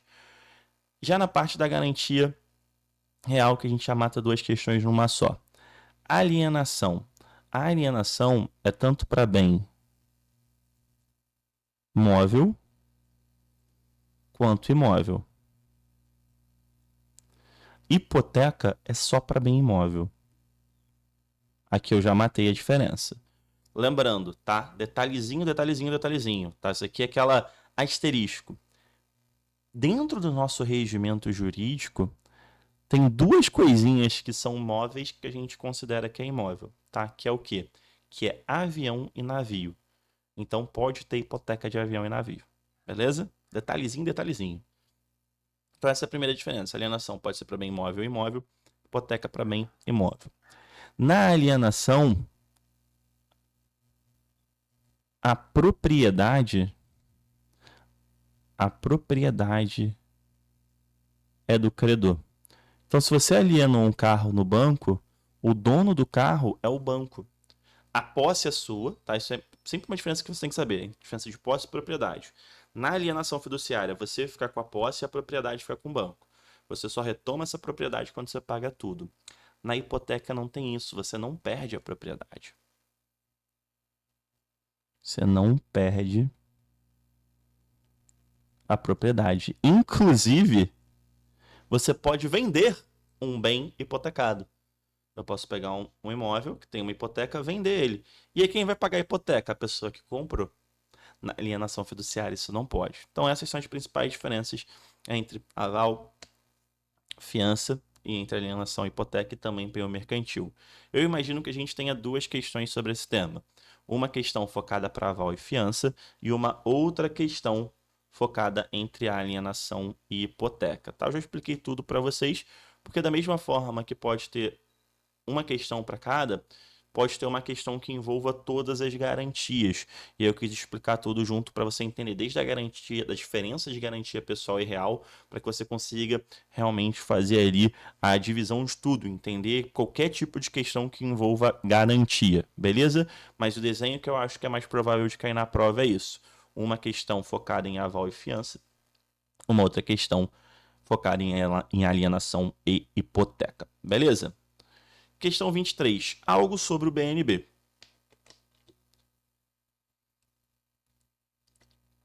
Aí, desde a legislação específica, a área que o BNB atua, né, que é no Nordeste, ali, no norte de Minas e Espírito Santo, a importância social do BNB. Aqui eu acho que vale entrar lá no site do BNB, ver a página sobre o BNB, ver a história do banco. Não só pela prova, cara, mas se você quer trabalhar no banco, você tem que conhecer a história dele, a história do BNB. Com um destaque especial, eu já falei dele hoje, mas vou falar de novo, das principais linhas de crédito do banco, principalmente aí o Cred Amigo e o Agro Amigo. Uma questãozinha simples, uma questão fácil, bem conceitual, tá? E aí, a gente começa a entrar em partes de documentações do BNB, né? A gente vai falar de código de ética, da política de responsabilidade socioambiental, de estratégias ESG, tudo isso tem lá no site. Eu acho que vale a pena fazer uma leitura. Na verdade, você já deveria ter lido, de forma bem sincera, né? Deveria ter lido. Nessa altura do campeonato já era para isso estar afiado, mas tudo bem, eu vou relevar, tá? Eu vou relevar. Vou relevar, ficar tranquilo, ficar de boa, tá? Vale a pena dar uma olhadinha. Porque a gente vai ter algumas coisas que são conceitos abertos, como ética, como responsabilidade socioambiental, mas muita coisa vai estar nesse documento. E aí, qual que é o problema? Pode ter uma questão bem trivial, como pode ter uma questão bem profunda, tá? E provavelmente em um desses temas, estratégias ESG, política de responsabilidade socioambiental ou código de ética, vai ter uma questão cruel, profunda, dentro, lá na entrelinha do que está escrito nesses documentos. Então, dá uma lida, vale a pena esse esforço na reta final, porque pode te salvar uma questão importante. Beleza? Vamos lá. A gente vai ter uma questão de ética aplicada, né? Essas questões quase sempre envolvem interpretação puramente. Costuma ter ali um desenho, um caso concreto, uma situação que aconteceu no banco que apresenta um potencial desvio ético, né? Quais são os principais desvios éticos que a gente tem quando a gente fala de banco, né? Venda casada é o mais comum, mais tradicional. Né? O que é venda casada? A venda casada, ela tem uma palavra-chave que é o condicionamento. Como assim? Eu só vendo um produto se você comprar outro. Só libero empréstimo se você fazer um seguro. Perceba, eu só libero empréstimo se você fazer o seguro. Eu condicionei. Não tem problema eu te oferecer um seguro enquanto você está contratando um empréstimo. Joãozinho está contratando um empréstimo e seu gerente ofereceu um seguro. É venda casada? Não é venda casada. É antiético? Não é antiético. Joãozinho foi comprar um empréstimo e o gerente falou que só vai liberar um empréstimo se ele contratar um seguro. Opa, condicionou. É antiético, é antiético. É venda casada? É venda casada. Não pode, tá? Também é muito comum ter questão de conflito de interesse. Conflito de interesse é quando você coloca o seu interesse na frente do banco, tá? Então, ó, você na frente do banco. Então, você atende primeiro um familiar seu, entendeu? Você busca alguma informação que você teve dentro do banco para ter algum tipo de vantagem. Você aproveita que agora você conhece como funcionam as operações de crédito e tenta liberar uma operação que não poderia ser liberada para um amigo seu. Então, você está colocando interesses pessoais frente ao interesse do banco. Isso não pode ser conflito de interesse. Tá? A gente também tem conluio, quando quer uma ou duas pessoas mais se juntam para prejudicar um terceiro. A gente tem espionagem, que é quando você trabalha numa outra empresa para pegar a informação. Mas o que realmente é mais presente no nosso dia a dia e que costuma aparecer mais em prova é o da venda casada e é o do conflito de interesse. Aqui eu imagino que seja uma questão bem aberta, bem de interpretação num caso concreto. E que depois a gente avance, né, para uma parte da gestão de ética, já envolvendo não só o funcionário, mas a empresa como um todo. Aí geralmente demonstra posturas do alto escalão, do efeito negativo que algo errado pode causar na imagem do banco, e até mesmo como a própria empresa deve se portar, né? Como o BNB deve se portar em relação ao atendimento, ao fornecimento de informações ao seu cliente, na oferta de produto para o seu cliente. Então, deve vir um caso concreto, como a gente viu na questão 24, mais ligada ao funcionário e uma questão mais vinculada à própria empresa, tá? E detalhando também o código de ética. Imagino que a gente tenha duas questões envolvendo o código de ética. Aqui é importante ressaltar a questão de prazos, né? Quando que você pode receber um presente? Então tem todos os parâmetros lá, né? Desde questão de valor, né, que não pode ter valor comercial, das questões de trava e principalmente que você não pode receber presente da mesma pessoa, aí pessoa física ou jurídica, né, num espaço inferior a 12 meses. Então se eu recebi um presente de alguém, eu tenho que esperar 12 meses para poder receber de novo, né? E também a questão do tempo que alguma punição fica na minha ficha. Como assim na minha ficha? No meu cadastro de funcionário. Todas as promoções, todas as ascensões do BNB, né? Você faz a avaliação do cadastro, né, da ficha do funcionário, para ver se ele teve ali algum comportamento antiético, né, fora do padrão do Código de Ética nos últimos 3 anos. E também ver ali as punições, que pode ser desde um alerta, né, até mesmo uma demissão por justa causa. Então a gente deve ter ali 4 questões de ética no total. 2 eu imagino mais interpretações dentro de um sentido mais subjetivo e 2 questões dentro do código de ética. Inclusive aqui alguma questão um pouco mais profunda, por isso que eu falei que vale a pena você fazer uma leitura completa. Beleza? Política de Responsabilidade Socioambiental e Climática é um documento também que tem lá na página do BNB. Primeira questão deve ser uma questão muito simples, dentro de princípios, e aí os princípios são lógicos, né? Ter um desenvolvimento eficiente, que tenha um impacto social positivo, que tenha um impacto ambiental positivo, que tenha um impacto climático positivo. Lembrando muito aqui, né, do incentivo do que?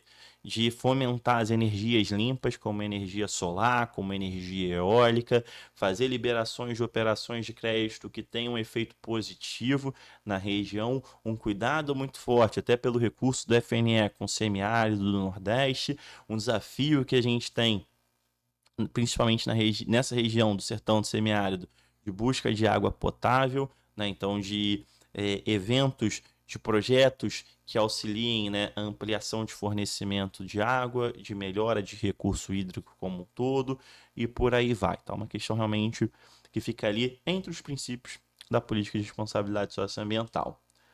Uma outra questão que vem a mais técnica, né? Aí a gente começa a entender a estrutura da PR-SAC, ou seja, a governança dentro dessa política. E aí nós temos 4 figuras que citam lá, né? Que é a diretoria de planejamento, o conselho de administração, o comitê de sustentabilidade e a diretoria executiva, com destaque principalmente para a nossa diretoria de planejamento e para o nosso conselho de administração, né? O conselho de administração é o cara que ele tem a palavra final, né? É ele que aprova a PR-SAC, né? PR-SAC, Política de Responsabilidade Socioambiental e Climática. A diretoria de planejamento é quem toca, né? Então é quem implementa.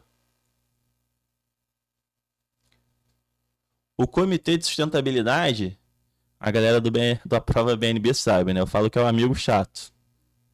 Porque é amigo chato, ele só opina, só dá opinião. É ele que vai dar opinião. E a diretoria executiva, que está mais vinculada à parte negocial, ela acata. Então, ela vai tocar o negócio dela respeitando o que foi estabelecido na PR-SAC. Beleza? Deve ter algum desenho de operação, então fatos a serem analisados durante a liberação de uma operação. E aqui é algo bem lógico, né? Eu vou liberar uma operação que vai afetar um povo originário, uma terra indígena. Eu vou liberar uma operação de alguma empresa que tem histórico de uso de mão de obra escrava. Eu vou liberar alguma operação que a empresa vai fazer desmatamento. Lembrando, né, dentro da análise de operação, a gente vê que tem vários documentos que são exigidos. Inclusive, precisa se verificar, né, quando a gente fala de determinados empreendimentos, ter um laudo, né, indicando se determinada área vai ser desmatada ou não, o que a empresa vai fazer para reduzir o impacto ambiental ou não. Então, é uma questão que puxa muito para interpretação, tá? A gente deve ter uma questão que puxa muito para interpretação, mas que não deve ser muito difícil, porque você vai interpretar essas operações, essas questões que podem vir sobre liberações de operação de crédito, você vai interpretar em cima de diversos conceitos que você já viu. Os conceitos da PR-SAC, os conceitos de código de ética e até os conceitos da estratégia da ESG que a gente vai ver para frente. Beleza? Então, uma questão um pouco mais simples que você mata interpretando. Prazo e necessidade de atualização da PR-SAC. A PR-SAC ela tem que ser atualizada no mínimo a cada 3 anos. Tá? Ou quando a gente tem algum fato novo. Então vamos supor que eu fiz a minha PR-SAC hoje, abril de 2024. Teoricamente tem que fazer uma outra em abril de 2027. Mas vamos supor que em junho de 2024 aconteceu algo novo, relevante, que muda a minha situação social, ambiental e climática. Eu vou precisar refazer a PR-SAC antes, tá? Então, essa questão daqui, principalmente do fato novo, é importante você saber, porque aqui ó, muita gente vai escorregar, muita gente crava, né, a data fixa e esquece dessas exceções. Então, 3 anos ou quando tiver um fato novo. Beleza? E a gente na reta final, é aquele momento que o coração começa a bater mais forte, você já comeu tudo que tinha para comer na mesa, né? Já tá desesperado, a mão já suando, mas tudo dando certo. Até agora, tudo que eu falei que ia cair, caiu, você tá com uma sensação muito boa. E a gente vai para nossa questão 32. Perceba que a gente vai mudar de assunto sem mudar de assunto. A primeira parte a gente falou de política de responsabilidade socioambiental e climática, que é um item do edital. Aí tem outro item do edital que são as estratégias ASG, né? O que é esse ASG? ASG tem a ver com a questão, puxar para cá pro cantinho, para ficar melhor. Com a parte ambiental, com a parte social e com a parte de governança. Lembrando, tá, que esse termo em inglês é bem parecido. É o ESG. Também pode aparecer na tua prova. A ESG, você viu que tem tudo a ver com a PR-SAC que a gente estava falando. Então, por que que separaram? Por alguns motivos, tá? Aqui é importante você entender o papel socioambiental do BNB, que a gente já falou, mas também você entender um pouquinho sobre ferramentas que envolvem dinheiro. Como assim? As empresas, as instituições financeiras, elas podem captar dinheiro para finalidades de ESG. E aí a gente tem alguns títulos que são bem comuns, umas fontes de recursos que são bem comuns. Nós temos os Green Bonds e os Social Bonds. Bonds em inglês é dívida. Então o que seria Green Bond? Dívida verde. São papéis que eu emito para captar dinheiro para aplicar em questões ambientais. Social Bonds, dívidas sociais. São papéis que eu emito para captar dinheiro para investir em questões sociais. E existe um outro tipo de título, que é a questão dos títulos vinculados à sustentabilidade, que aí são recursos que eu pego para atingir determinadas metas de ESG que eu, como empresa, estabeleci. Beleza? Importante saber, muito profundo, mas enfim, a ESG é um tema que está crescendo cada vez mais. Eu aposto que pelo menos uma questãozinha desse tema venha mais completa, tá? Governança. Governança tem relação com a gestão da empresa.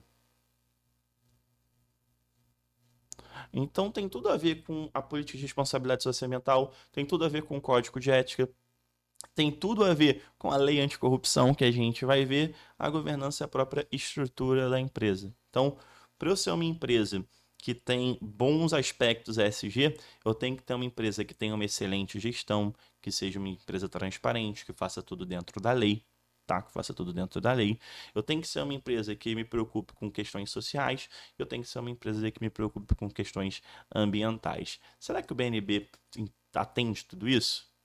Eu acho que sim, né? Principalmente quando a gente estuda, né, o material das estratégias ESG do BNB. E dentro dessas estratégias, mostra lá que o BNB, isso aqui é um compromisso público do BNB, isso tem lá no documento de estratégias ESG, que é o alinhamento do BNB com a ONU, né? A ONU ela tem uma série de objetivos, né? Que são os Objetivos de Desenvolvimento Sustentável. E aí, o BNB ele fala o seguinte, que dentro da estrutura dele, ele busca, né, atender determinados objetivos. Quais são esses objetivos? A erradicação da pobreza, a fome zero e agricultura sustentável, igualdade de gênero, água potável e saneamento, energia limpa e acessível, trabalho decente e crescimento econômico, né? Desenvolvimento da indústria, da inovação, da infraestrutura, redução da desigualdade, ação contra a mudança global do clima, paz, justiça e instituições eficazes. O que é mais importante para a gente? Erradicação da pobreza, porque a gente sabe que no Nordeste a gente tem um nível de pobreza muito grande, principalmente, né, no semiárido. Eu falo isso porque foi um dos objetivos de construção do BNB, é um foco do recurso do FNE, então a gente precisa ter isso muito claro na nossa mente. O combate à fome, que é uma questão que a gente precisa realmente avançar muito no Brasil, né? A gente teve uma piora nos últimos anos, principalmente por conta da pandemia. E aqui, né, eu dou um destaque para a agricultura sustentável, porque a agricultura sustentável é uma das formas que a gente tem de combater a fome. E quando eu falo de agricultura sustentável, é óbvio que eu vou falar da questão da agricultura familiar, então, claro que tem vínculo com a questão do Pronaf, beleza? Água potável e saneamento.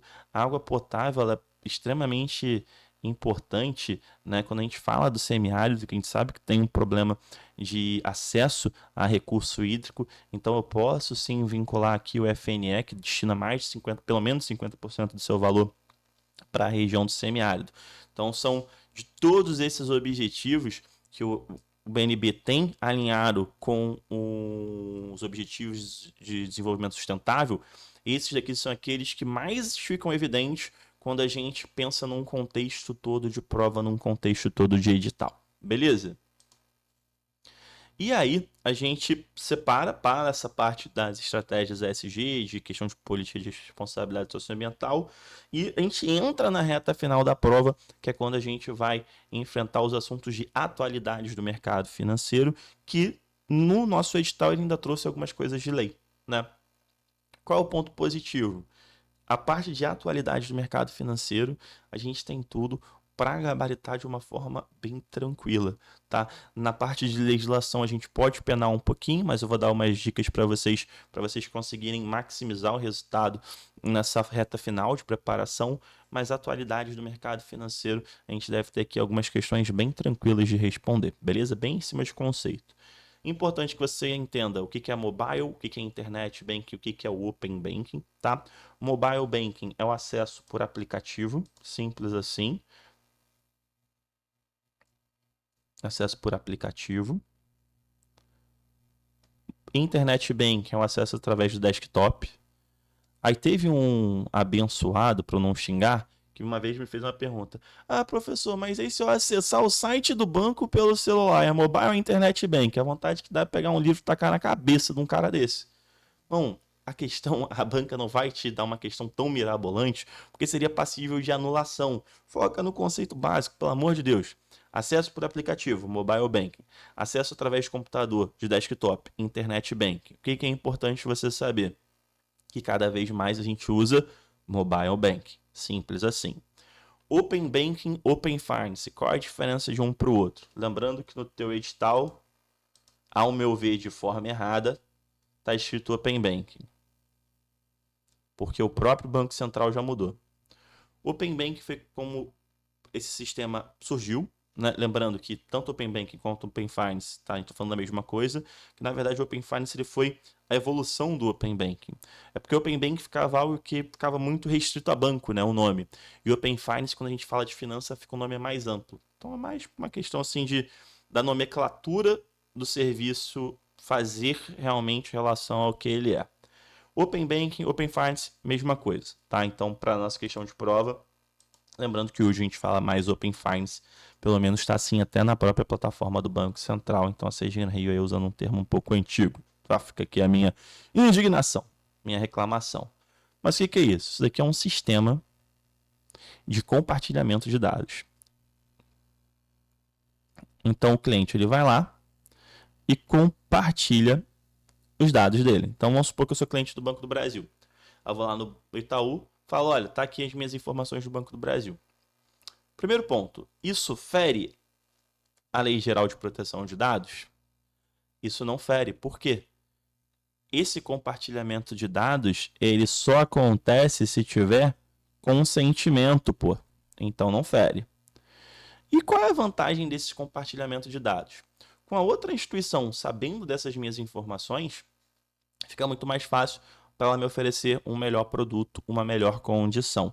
Então, o Open Finance como um todo, ele permite o quê? Ele permite criação de novos produtos, de novos serviços e principalmente a ampliação da concorrência bancária. Então, o principal objetivo do Banco Central quando ele cria um sistema desse é aumentar a competitividade para que tenha melhora de serviços, que a gente tenha acesso a melhores produtos e serviços bancários. Beleza? Puxando esse vínculo, o Open Finance, ele é algo que vai estimular, então, novos modelos de negócio. O que são novos modelos de negócio? Novos modelos de negócio. São novas formas de se operar dentro do mercado financeiro. Fica aqui um destaque para Marketplace. Tá, o que é Marketplace? Você conhece a Amazon, por exemplo, é um Marketplace. Você entra lá para comprar e tem outras pessoas vendendo. Você não compra só da Amazon. A Amazon vende lá também, mas você consegue comprar de outras pessoas. Mercado Livre, por exemplo. Então, Marketplace é um ambiente onde pessoas compram e vendem as coisas, tá? Onde você é como se fosse uma ponte entre quem quer vender e entre quem quer comprar. O Uber, por exemplo, é um marketplace de viagem. Então, os motoristas que querem vender a força deles de trabalho de transferência e tem as pessoas que querem consumir. Imagina, a gente pode ter um marketplace de banco. Imagina que você coloca lá que você quer um seguro automóvel e aparece proposta de todos os bancos. É um exemplo de um novo modelo de negócio, tá? Muito potencializado pelo Open Finance. O que é uma fintech? Fintech são empresas que utilizam tecnologia dentro do mercado financeiro. Tranquilo? Big Techs são as gigantes da tecnologia, tá? Principalmente aqui a gente vai falar da nossa querida Amazon, a gente vai falar da nossa Apple, A gente vai falar, por que não, da Meta, na empresa aí do Facebook, do Instagram, do WhatsApp. São empresas, são gigantes da tecnologia. Essas empresas, se elas entrarem no mercado financeiro, provocariam uma grande revolução. Isso é algo que vem acontecendo aos poucos, tá? Então, tudo isso gera um ambiente, gera uma possibilidade de criação de novos modelos de negócio e você precisa saber disso, beleza? Pode vir uma questão técnica também de fintech, pedindo para você, né, falar a diferença de CEP e SCD. CEP, Sociedade de Empréstimo entre Pessoas. Então, é uma fintech que ela faz uma ponte para que as pessoas, uma empreste e a outra pague, né? Ela cria uma ponte. Então, não é ela que empresta o dinheiro. Ela simplesmente ela faz tipo um Uber de empréstimo. Ela liga as pessoas que querem emprestar e captar dinheiro. E a sociedade de crédito direto aí não. É a empresa que empresta dinheiro de forma direta. Então o nome te ajuda a gravar. Mas eu imagino que venha algo mais no sentido de novos modelos de negócio. Beleza? Mundo das criptos. Antes de falar do mundo das criptos, a gente precisa entender, né, o que é uma moeda, né? Quais são as funções da moeda. Então, tecnicamente, para a gente considerar algo como moeda, ela precisa ter uma reserva de valor, ela precisa ter unidade de conta e ela precisa ser um meio de troca. Tá, o que é reserva de valor? Vamos lá. Eu tenho R$ 100 hoje. Se daqui a 20 dias eu pegar, eu continuo tendo os R$ 100.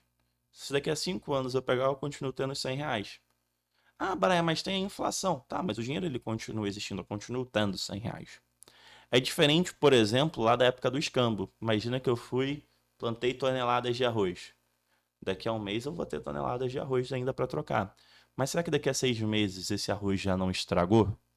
Então, reserva de valor é a capacidade da moeda de preservar o valor dela ao longo do tempo, tá? E aí é óbvio que eu posso falar que a inflação prejudica um pouco isso, tá? Só que aqui já seria um pensamento muito mais técnico e eu não acho que o examinador vai querer isso de você aqui. Ele pode querer uma outra coisa que a gente vai conversar. Então, reserva de valor, eu tenho que ter essa moeda, ela tem que ter a possibilidade de utilizar no futuro. Unidade de conta. Unidade de conta tem relação com a capacidade de eu colocar preço nas coisas. Então, por exemplo, aqui o meu Gatoradezinho custa, sei lá, R$ 6. Essa caneta daqui deve custar uns R$ 2, R$ 3. Sei lá, essa camisa custou R$ 20. Consigo precificar as coisas, consigo comparar entre elas, o que é mais barato, o que é mais caro. Na época do escambo, por exemplo, devia ser horrível. Quanto que custa 1 quilo de feijão? Custa 2 quilos de arroz? Ou 1,5 quilo de batata? Era muito confuso. A moeda facilita isso que eu consigo precificar. E, obviamente, né, o principal ponto é ser um meio de troca, né? Eu tenho que dar o dinheiro e você querer me entregar a coisa. Então, vou comprar de você, eu entrego o dinheiro, você me entrega o bem. A gente está fazendo uma troca. Isso daqui precisa ter esses 3 elementos para se considerar uma moeda. E aí existe um debate se as criptomoedas têm isso, se a criptomoeda tem reserva de valor, se tem unidade de conta e por aí vai. Em termos gerais, a gente considera que sim. Sabe quando você vai considerar que não? Se a tua questão falar que não tem. Tá? Então, em termos gerais, a gente indica que as criptomoedas, principalmente as mais famosas, aqui é Bitcoin, né, como destaque, a gente entende sim que Bitcoin tem reserva de valor, serve para unidade de conta e serve como meio de troca. Você só não vai pensar assim se teu enunciado desmentir, aí você pondera, você joga para onde ele estiver te levando. Beleza. O que são criptomoedas? O principal ponto das criptomoedas é que elas são completamente descentralizadas. Então, aqui não tem Bacen, tá? Não tem, tipo, nenhum banco central, não tem nenhuma autoridade financeira que controla essas criptomoedas. Elas funcionam simplesmente pela lei da oferta e da demanda. Dentro das criptomoedas, a gente tem o destaque do Bitcoin, que é a principal criptomoeda, né? Que utiliza um sistema de criptografia chamado blockchain, que é uma cadeia de dados. Não, uma cadeia de blocos, na verdade. que são blocos, né? Como que são compostos esses blocos? É mais ou menos assim, ó. Você tem um bloco que ele vai ter aqui uma informação e ele vai ter um hash, né? Que seria uma criptografia. Então, qual é a grande sacada da blockchain? O próximo bloco ele vai conter as informações do bloco anterior, mais as informações dele, mais uma nova criptografia, tá? De uma forma bem leiga, falando para vocês, tá? E o que que isso gera? Isso gera que para você conseguir modificar uma informação, você tem que modificar a informação de todos os outros blocos, o que torna praticamente impossível você alterar uma blockchain. E é exatamente por isso que a gente tem um sistema muito seguro, e é exatamente por isso que você pode confiar nas criptomoedas, tá? Pelo menos na parte técnica, tá? Pelo menos na parte técnica. 37. Shadow Banking e correspondentes bancários. Eu imagino que venha uma ou outra, até porque eu acho que esses assuntos são bem distintos entre si. Não consigo imaginar uma questão que envolva os dois, tá? Se tiver uma questão que envolva os dois, eu vou até bater. E fizer sentido, aí eu até dou um prêmio para Seis Gran Rio. Vamos lá. Shadow Banking. Shadow Banking são os bancos sombras. São instituições que fazem operações financeiras fora do mercado bancário, né? Então aqui, ó, fora do mercado bancário. E qual é o problema disso? Como são operações financeiras feitas fora do mercado regulamentado, isso afeta o mercado como um todo. Estima-se que o principal motivo de ter tido a crise de 2008 nos Estados Unidos foi por atuação de shadow banks, tá? Então, quando vê a shadow bank, você lembra de bancos sombra, que são operações feitas fora do mercado bancário tradicional. Tranquilo? E o que é um correspondente bancário? É alguém que presta serviço em nome do banco. O principal exemplo que a gente tem de correspondente bancário são as loterias, né? Lembrando que correspondente bancário, a responsabilidade é da instituição financeira.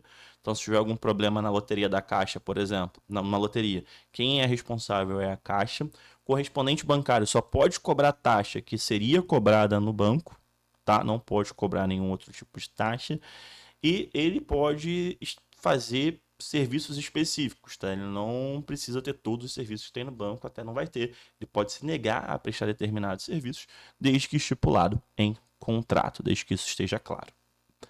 E aí a gente vem para as últimas três questões, que você vai ter uma questão de LGPD, uma questão da lei de anticorrupção e uma questão da resolução de segurança cibernética, tá? Lei geralmente é muito chato de estudar, eu sei disso. Eu sou formado em direito, então se tem alguém que sabe o quanto é chato estudar lei, sou eu. Eu sei que às vezes é muito difícil você entender. Então, qual que é a minha dica para essas três partes de legislação? Leia os primeiros artigos, os 5 primeiros artigos. Entendeu? Leia os próximos 5 primeiros artigos.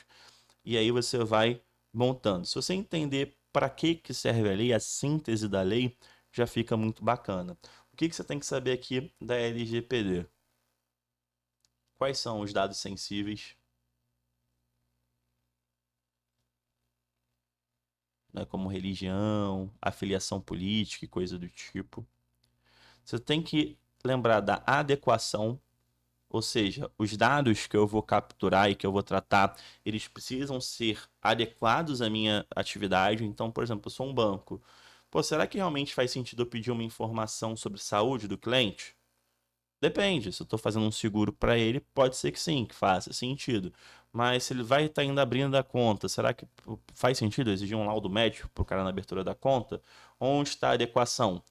Perceba que em um cenário faz sentido eu pedir um laudo, no outro, no outro ponto não faz sentido.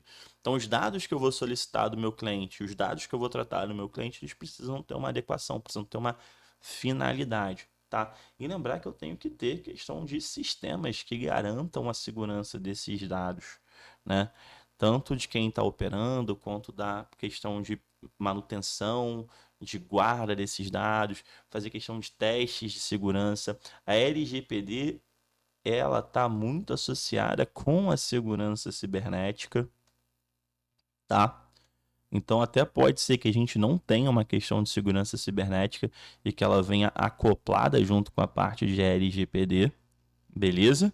Porque, enfim, os dados atualmente são guardados em sistemas. Então faz todo sentido eu ter uma segurança cibernética alta para proteção desses dados, dessas informações financeiras. Então, de LGPD, esse é o ponto mais importante. Dentro da lei de anticorrupção, as questões básicas realmente da lei, os conceitos, né? Tipo, é uma lei que visa dar mais proteção para as instituições públicas. Lembrando que a lei de anticorrupção a gente fala não só de quem é funcionário público, mas até da relação de outras pessoas com entidades públicas, né? Então, via a questão das penalidades é importante, tá? Penalidade, por exemplo, questão de multa, mas principalmente esse conceito, né? Eu acho que o que essa lei traz muito interessante é exatamente isso, que as pessoas serão responsabilizadas caso cometam algum tipo de ato lesivo contra uma instituição pública. E da segurança cibernética, eu acho que o principal ponto que a gente tem aqui é a responsabilidade que tem, né? A questão da necessidade de uma política de segurança cibernética, principalmente ali por conta da exigência, né, maior de segurança que a gente tem da LGPD. Tranquilo, galera? 40 questõezinhas, imagino que venha exatamente nessa quantidade, nessa linha. Não imagino que a sua prova fuja muito disso. Foi um trabalho de elaboração de muitas questões envolvendo estudo estatístico, banco de dados de questões antigas, aplicação de inteligência artificial, construção de questão, e tudo isso só foi possível porque eu queria terminar fazendo esse agradecimento aos alunos da prova BNB, como eu falei, mais de 120 alunos que acreditaram lá no projeto, e isso daqui é uma síntese pequena do que eu entreguei para eles, do que eu entreguei para vocês, que eu sei que tem muito aluno da prova BNB também olhando, e eu espero, de forma bem sincera, que esse material te auxilie na sua prova. Beleza? E a gente tem um combinado. Se você chegou até aqui, foi porque você viu valor nesse conteúdo. Então, se você não é inscrito no canal, você precisa se inscrever, que aí você me motiva a fazer mais vídeos. Tá vindo o concurso da Caixa Econômica aí. Você não quer estudar no concurso da Caixa Econômica comigo? Então me dá essa moral. E domingão, pós-prova, você comenta aqui se o que eu falei caiu ou não dessa forma. Vamos aí testar o meu poder de evidência. Um forte abraço, bons estudos, uma boa prova. Parabéns por ter chegado até aqui, né? Eu sei que a gente vai com muita ansiedade, com muito nervosismo para uma questão de prova. Eu sei que muitos de vocês, se não todos vocês, esperam ter um resultado muito positivo e isso acaba gerando uma ansiedade muito grande. Cara, se você viu esse vídeo antes da prova, significa que você realmente deu valor para esse teu desafio. E mais importante do que a chegada realmente é o caminho. As oportunidades, elas surgem por muitas vezes, muito mais do que a gente imagina. Essa história de que a oportunidade é um trem que só passa uma vez na vida, eu discordo um pouco. E você tem uma prova disso. Logo depois do BNB, tem o concurso da Caixa Econômica. Então, tudo que você fez até aqui tem muito sentido. Tenho diversos alunos que foram fazer a prova do Banrisul, não conseguiram passar e logo em seguida foram aprovados no concurso do Banco do Brasil, que foi numa estrutura muito parecida do que está acontecendo nesse ano, que foi um concurso regional primeiro e um concurso nacional depois. Então, vá realmente, né, com peso um pouco menor. Você realmente estudou? Você realmente se esforçou? Se você realmente fez o melhor que você podia, o resultado ele é uma consequência. Então, tenho orgulho dessa jornada, dessa caminhada. Foi um prazer te acompanhar ao longo desse caminho e a gente continua junto.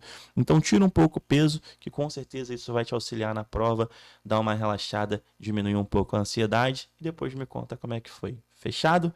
Então é isso. Mais uma vez, um forte abraço, uma excelente prova. Tenho certeza que você vai mandar muito bem nesse domingo.